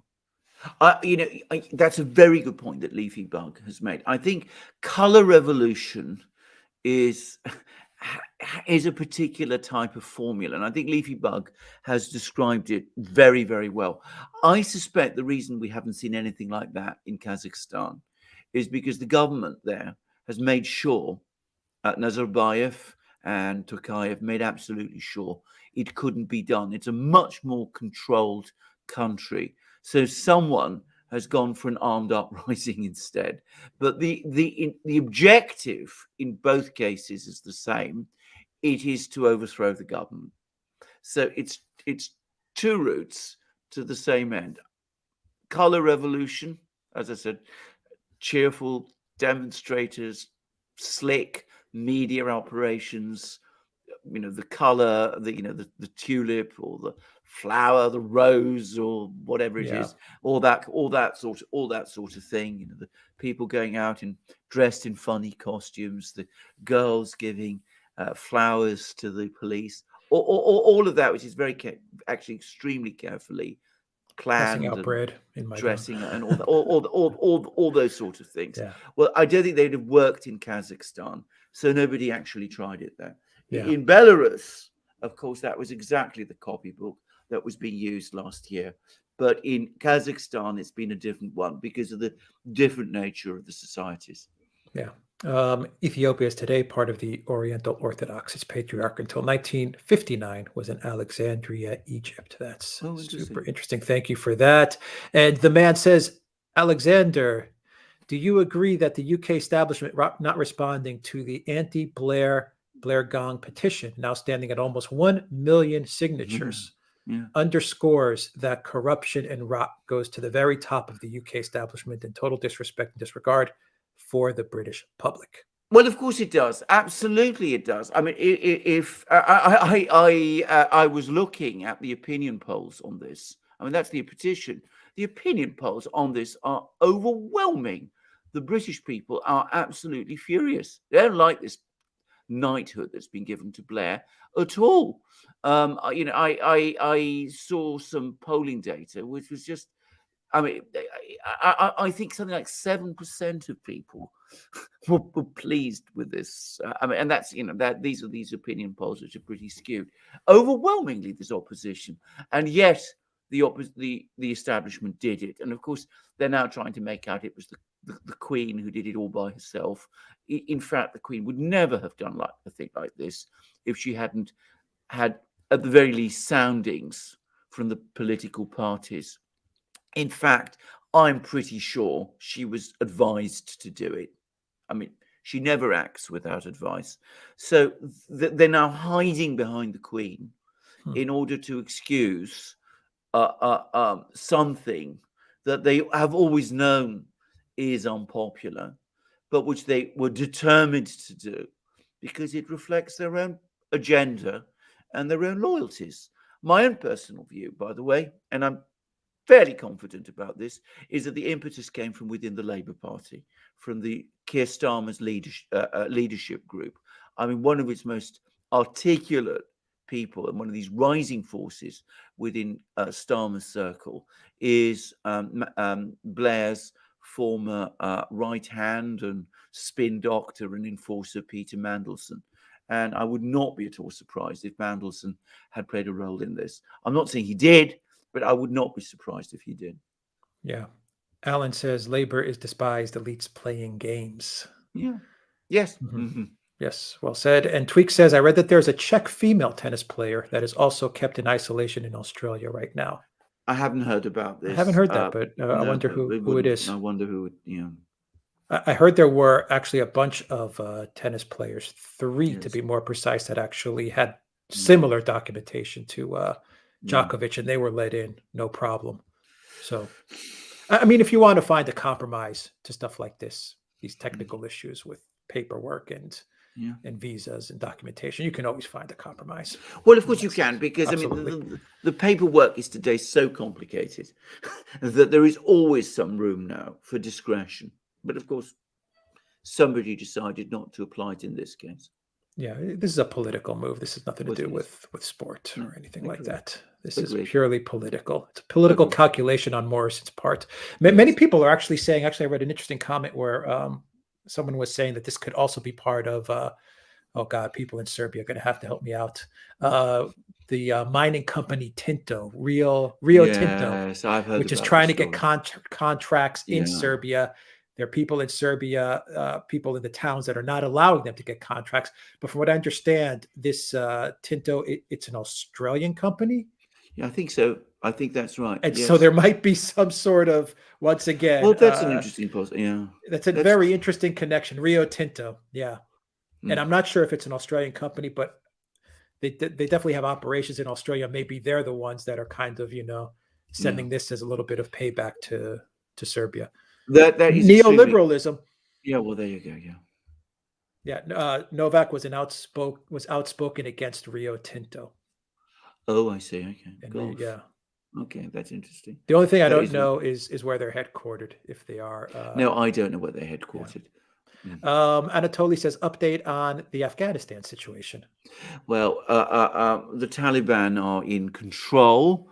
There is a growing ISIS-K insurgency, but the overall story is of a massive humanitarian crisis, a likely famine in the summer, unless the Chinese and the Russians act to avert it, which they might do, by the way. And of course, the very, very real prospect of a refugee flood when the snows melt and the travel routes open. And I can see it coming. I don't think there's any doubt about it. We will see what happens. I mean, I know that both the Chinese and the Russians have been talking to the Taliban a lot and trying to get the Taliban to expand their government, to bring in more people. Taliban are proving very, very resistant. And this is, at the moment, it's almost in deadlock. And in the meantime, the economic situation is spiraling down because, of course, the United States has cut off all funding to Afghanistan.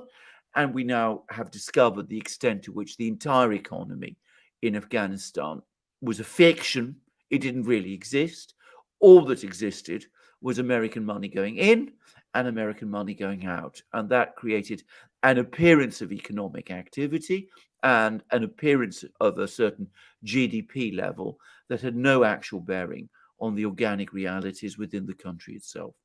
Yeah. Kurt Fram says the Czech tennis player Renata Vodakova was detained. Oh, I see. And our last live stream was on December 30th. Thank you very Well, much there for you that, go. Kurt. And while I remember, guys, definitely check out durantv.com as well. We have all our videos playing on that website 24 hours a day in succession. So it's durantv.com. Check us out there as well. And Irish Partisan says Egypt celebrates Christmas today. Thank you very much, Irish Partisan. Definitely check out Irish Partisan's channel as well on YouTube. It's a very, very cool channel. Hope you're doing well, Irish Partisan. And where are we? Let me go to locals. Alexander and Real Innocent says, except for Erdogan's mostly illusory Great Turkmenia connections, how could the West logistically back a faraway regime in Kazakhstan or a secessionist part of it on the doorstep of both Russia and China? That's an excellent question. It's a very, very good question. I mean, it's one of the things that suggests the purely untenable nature of this whole operation. Well, of course, the West does have a presence in Azerbaijan. So if you create a breakaway state in Kazakhstan across the Caspian Sea from Azerbaijan, well, perhaps you could have some kind of a link there.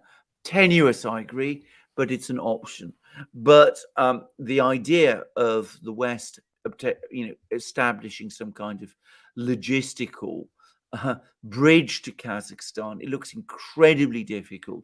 My own sense is that if there was a plan, it was probably intended to destabilize the country, create perhaps breakaways in Western Kazakhstan and Eastern Kazakhstan, that those entities might not be politically viable, but they would still be massively disruptive. And of course, if you are supporting a jihadi movement in Western China, or you want to see a jihadi movement in Western China succeed, well, you're not particularly bothered about what happens to the country which provides the base camps, provided it operates as the base camps. So it may be in a state of economic collapse, but of course, states of economic collapse tend to actually work to the advantage of violent jihadism. So that's, I think, perhaps what was the plan. But certainly the idea that you could replace the government in Kazakhstan with a pro-Western government and logistically support it, that would be all but impossible. Yeah, Rocky Luck says Renata Varakova is the tennis player. Yes, Renata Varakova. And Danish says, just so you know, Australia's COOF is close to 40,000 per day and is out of control. Both federal and the New South Wales state governments have given up trying to protect its people. Well, there you go. Thank you very much for that, Danish. He also followed up. Danish followed up and says NFC figures are actually now around 70,000 plus. Just saying. Goodness. Well, there you go. I mean, I think that with these figures, certain policies, I'm going to have to be very careful, but the restrictions and the lockdowns and all of that, really, I think that they've now they have no viability anymore. Yeah. Well, Alexander, you have to be careful with tennis because it is a very close contact sport. You know what I mean? You're right. You're right up next to that person. Exactly. Well, you sort of move the ball around, so presumably the organism can travel with the ball. I mean, that's a good point. That tennis balls do carry certain things. Raphael says U.S. newspapers start publishing editorials. 15 mocked battle exercises. Pentagon declared they will lose all battleships in the China Sea. Done deal. Yeah. I think this is right. By the way, I mean, I'm not a military person. I'm not a scientist, and I'm not a technologist. Well, I'm starting to read an accumulation of people and who are basically saying that we are in a military technological revolution at the moment with development of drone warfare. And I don't just mean, the sort of Reaper type drones, but incredibly much more sophisticated drones like that. So robot warfare, if you like, and hypersonic missiles. And we're going to have nuclear powered cruise missiles before very long, all sorts of things. And that makes certain types of armaments and equipment that we've become accustomed to, far less effective, or indeed in some places totally unviable compared to what existed before. So aircraft carriers, for example, though they remain very powerful warships in some situations, are now much more vulnerable than they've ever been. All right. Reckless Abandon says no lockdowns in Australia now. All of the cases are the big O.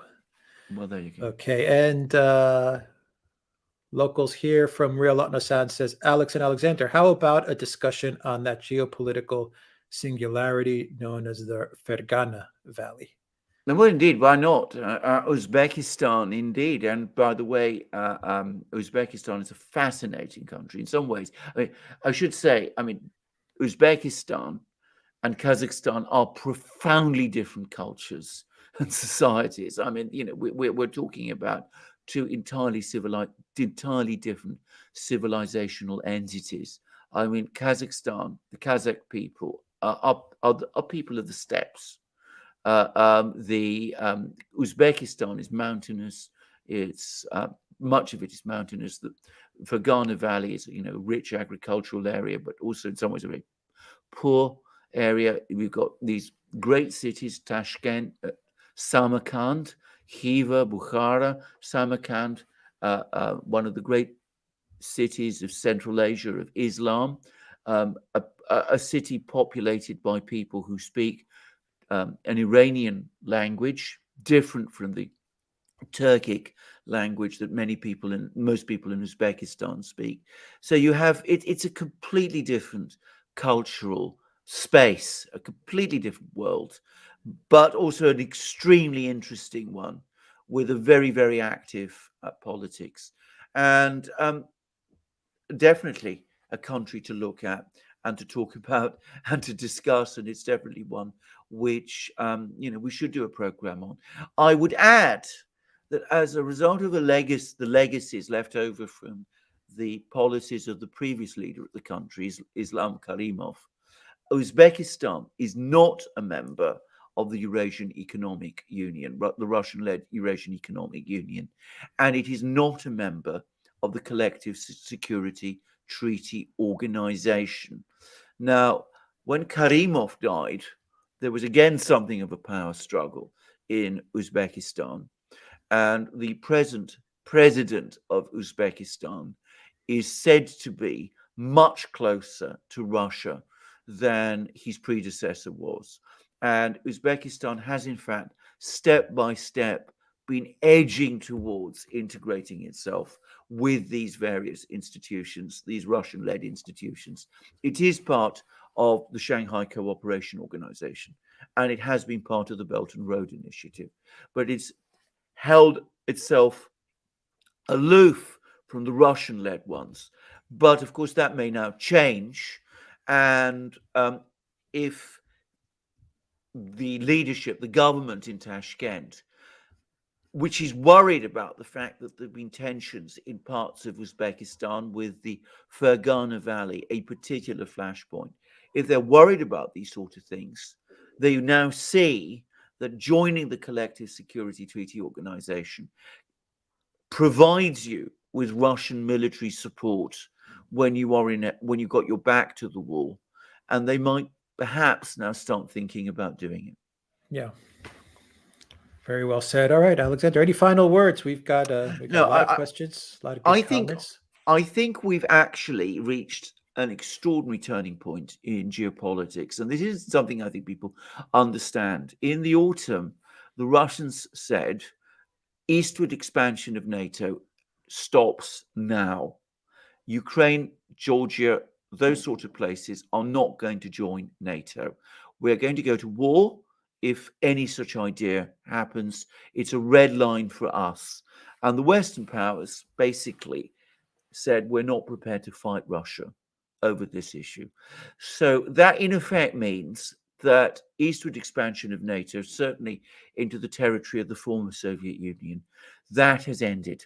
I mean, there's negotiations underway to make that official, which for all sorts of reasons of face, we might never see actually crystallize into anything.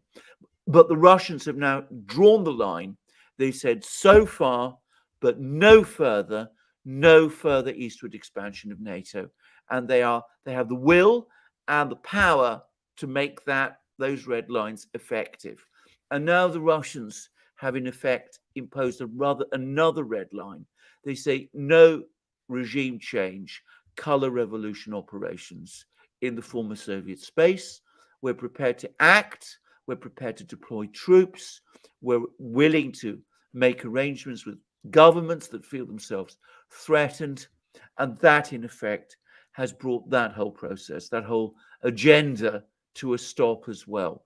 So these are very big events, actually. They're not reported as such. And I think we shouldn't be blinded by the fact that there's going to be negotiations starting in a few days between the Americans and the Russians in Geneva around all those treaties. That shouldn't blind us to the way in which the actual realities have already changed. The Russians have imposed their red lines. They've shown that they have both the will and the capacity to enforce them. And we've seen that in Ukraine, the Western powers are unwilling to take the risk of challenging Russia's red lines head on by risking a war with Russia there. And in Central Asia, they've been completely marginalized.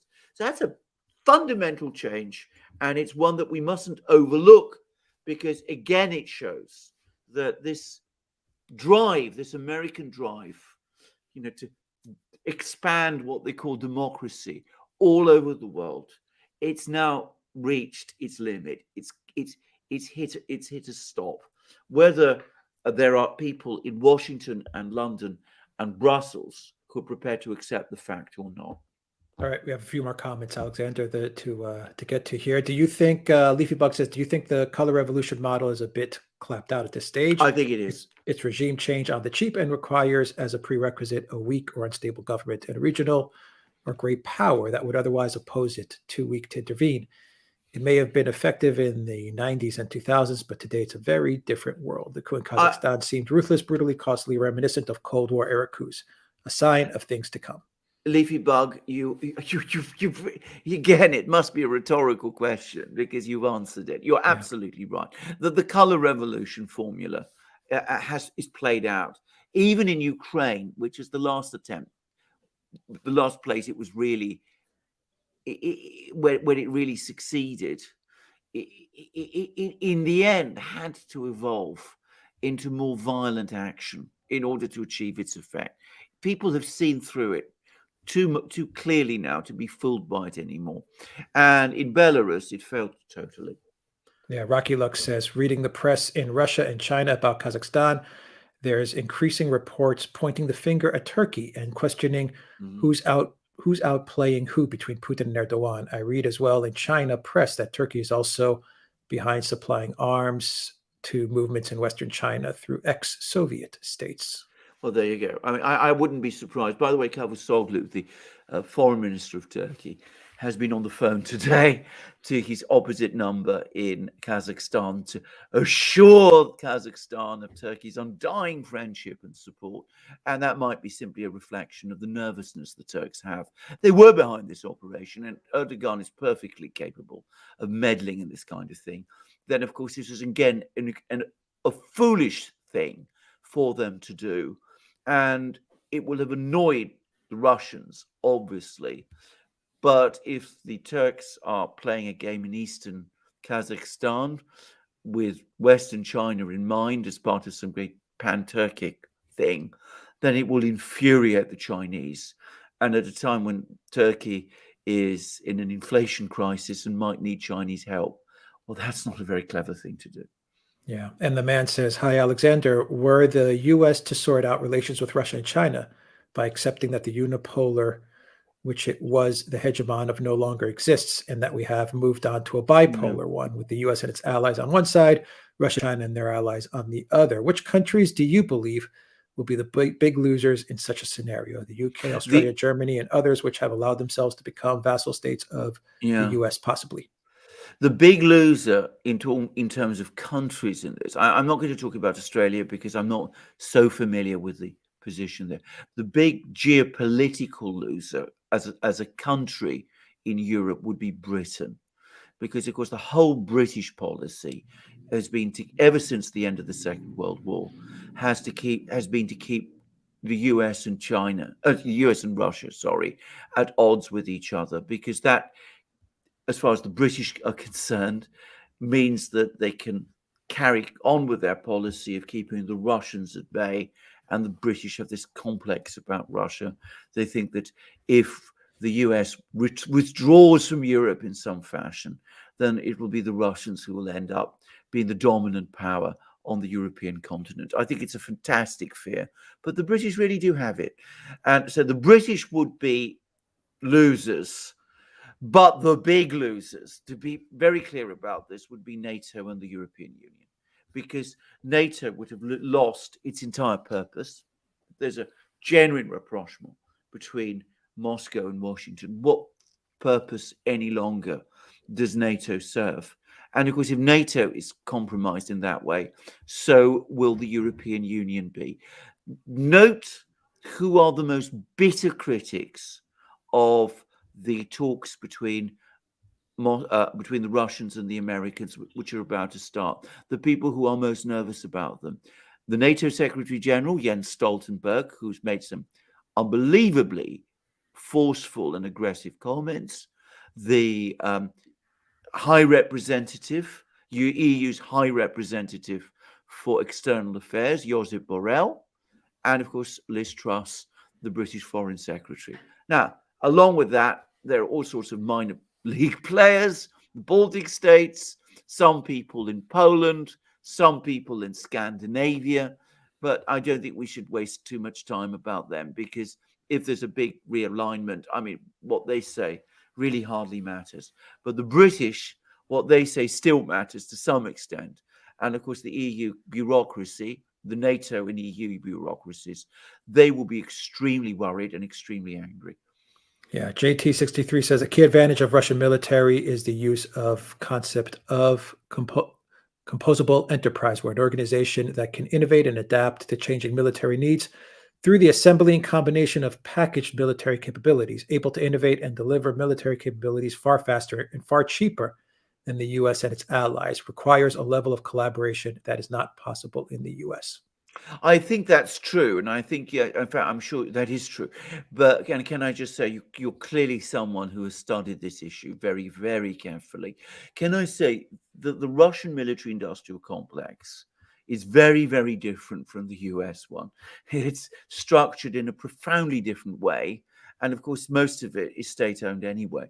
So, it does have a remarkable degree of flexibility, which the oligarch-dominated MIC in the United States doesn't have. And that's why the Russians can, as I said, adapt to things very quickly. It's not without its problems. I mean, developing all these new sophisticated weapon systems that we've been seeing hasn't been as straightforward for them in every field. They've been extremely successful in developing hypersonic technologies, for example. But if you're looking at conventional armored vehicle designs, they unveiled prototypes of those back in 2015. We all remember them: the Armata tank, the Kurganets tracked vehicle, the Boomerang wheeled vehicle. But the development of those systems has been extraordinarily protracted. And the same has been true for some of their naval ships and also for their fifth generation fighter jets. But overall, I think you're right. Yeah. Where are we? Leafy Bug says at some point the US is going to realize that NATO is dead weight and costs outweigh the benefits. I completely agree. I'm sure you're right. I wonder how long it will take. And of course, it's always important to stress that neocons in Washington, and people will know that I have a particular animus towards the neocons. And one of the reasons is because I don't consider neocons to be American patriots at all. I don't think they're interested in American policies, in America, the interests of the United States. I think they are primarily fixated on Europe. Of course, bear in mind they have their roots in Europe. Well, many Americans do, but to a conceptual, extraordinary conceptual degree, they live out their fancies and their ambitions in Europe, and they are pursuing, or they've hijacked, if you like, American foreign policy to pursue certain European objectives, which are diametrically opposite to those of the United States needs to follow. I think that the US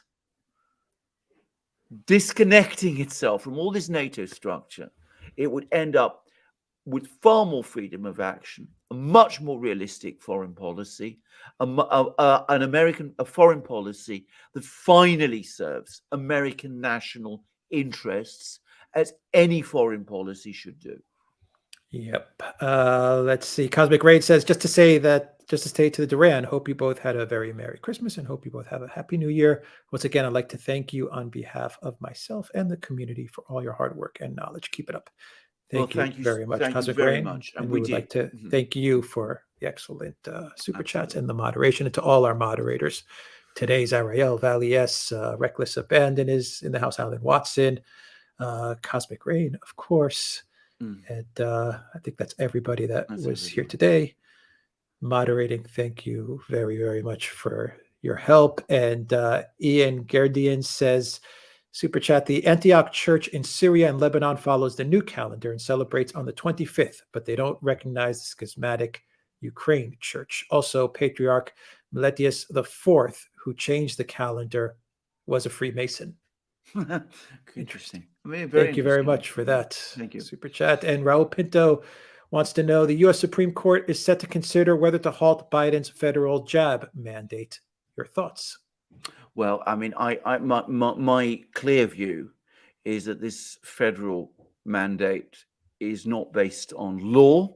We've discussed that extensively with Robert Barnes in various programs, and he's of course a lawyer at the cutting edge of all of these legal battles.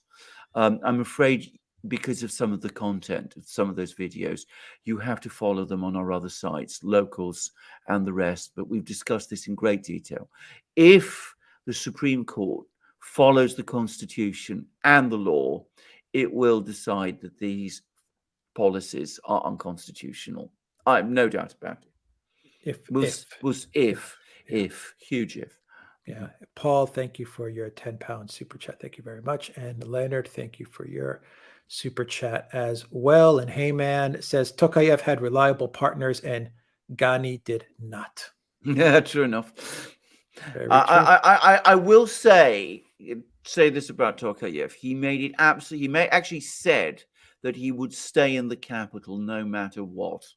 So he didn't do what Ghani did, flee the capital. And he didn't do what Yanukovych in Ukraine also did, which is leave the capital to attend a conference somewhere else, even as a regime change operation was underway. But I mean, there was a difference. He does seem to be made of altogether tougher stuff, certainly than Ghani is. Yeah. Hugh Evans, thank you for a very, very generous super chat, 50 euros. Thanks for all your hard work and brilliance. Thank you very much, Hugh, for that. And Brenda Commando says, Barnes is streaming the jab case right now. Check it out after. Okay, so he's streaming it on YouTube or on Locals. Let us know, but we'll definitely check that out. And definitely check out Robert Barnes' channel on Locals with vivabarnes.locals.com. Definitely check it out. Fantastic channel. Jonathan says, would you be open to doing Zoom chats for local members? I don't know if we can. I have to check that out. I know the chat on Locals is only one person, but let me see. I don't know if Zoom integrates with it. So I don't think it does yet, but if they do, or if I find out that they do, absolutely, Jonathan. We will. Absolutely. I mean, interaction with. I don't think they're technically there yet, to be quite honest, because we asked before. But we'll follow up and see. Harry Smith says, weird timing. 8 CIS presidents were all just in Moscow on December 28th, where Putin met privately with both Tokayev and Nazarbayev. Party in Kazakhstan. I have already touched upon this, and it was very, very interesting.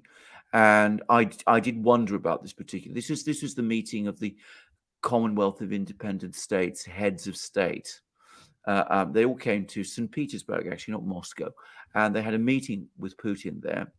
This was to commemorate the creation of the Commonwealth of Independent States, which was created directly after the fall of the Soviet Union. And Putin had separate meetings, first with Nazarbayev and then with Tokayev, which I find extremely strange. I would have expected him to meet with them both at the same time if they'd been friends, for example. And it did make me wonder what was going on. I mean, this was before all of this was happening.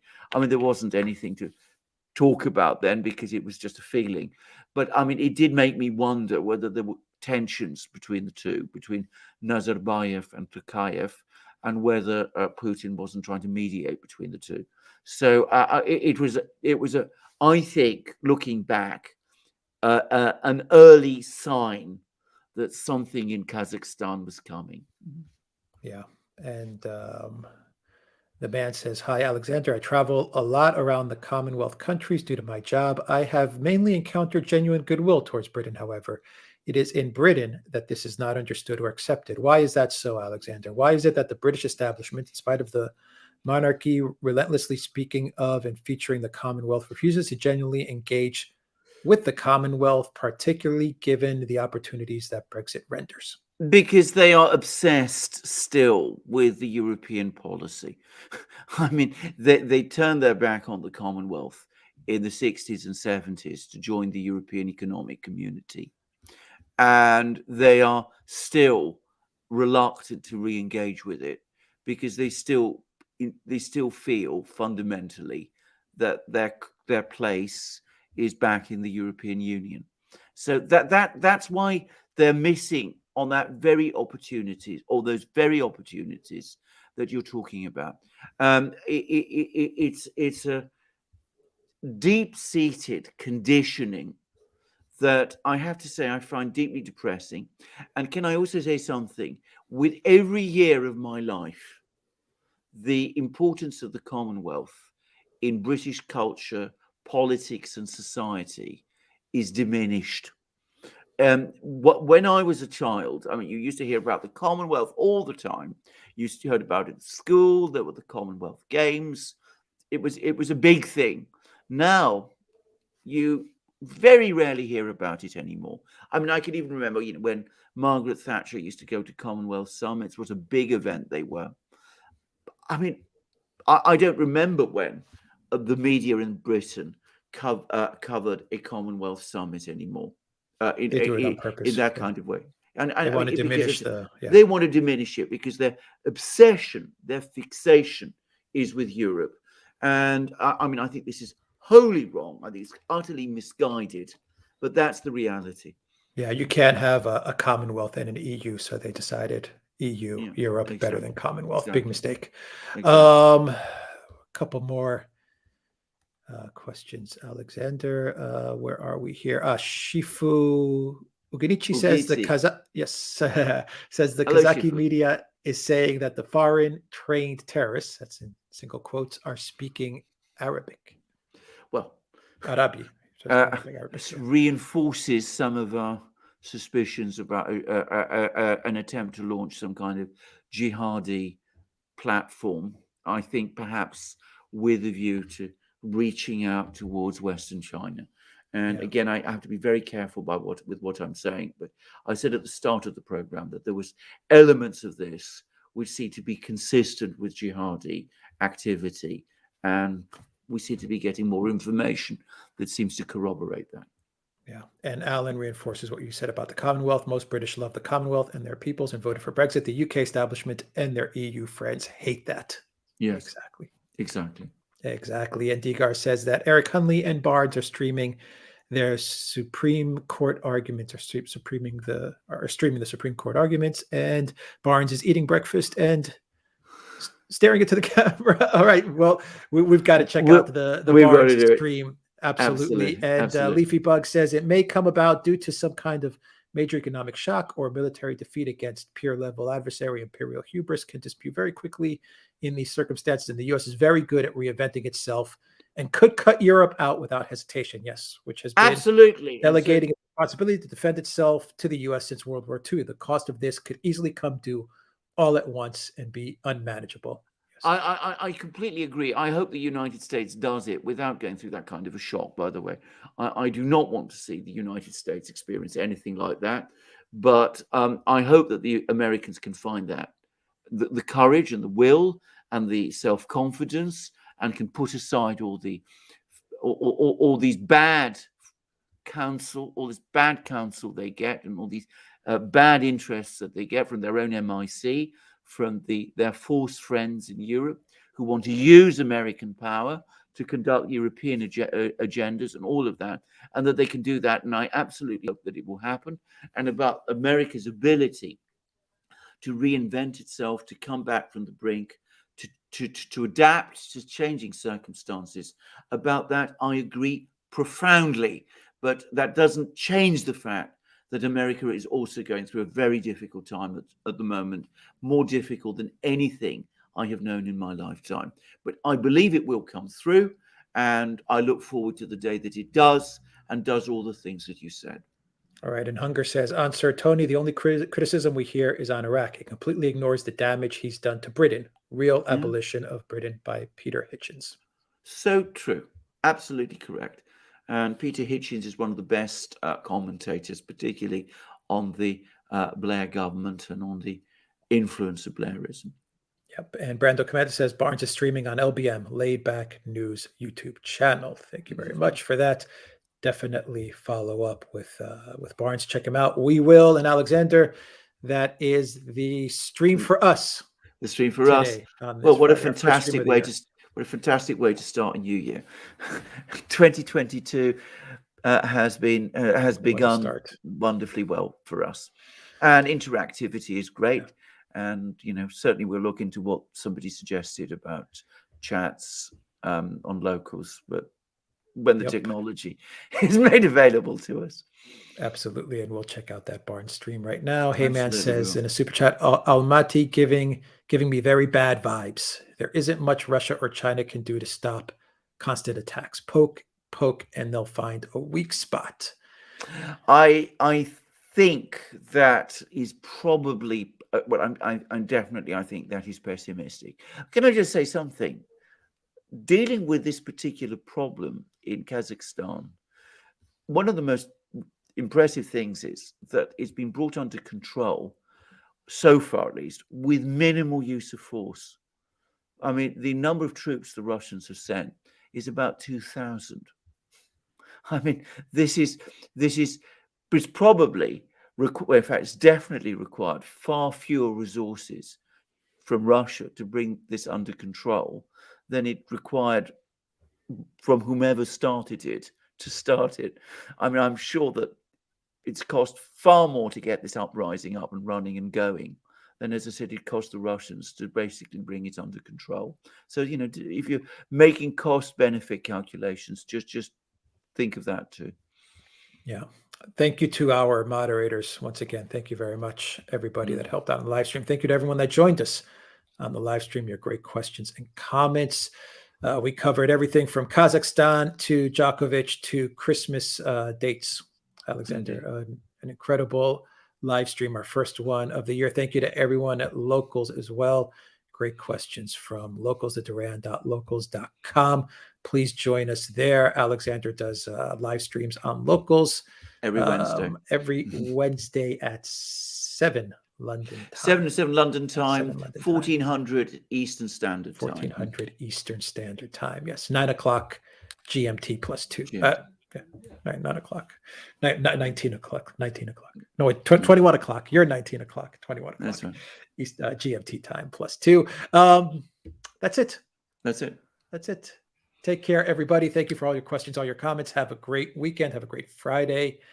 And what a start to 2022. Buckle up, everybody. Fantastic interesting year. Fantastic start for us. Interesting for the world. But then we do live in such interesting times. Yeah. All right. Take care, everybody.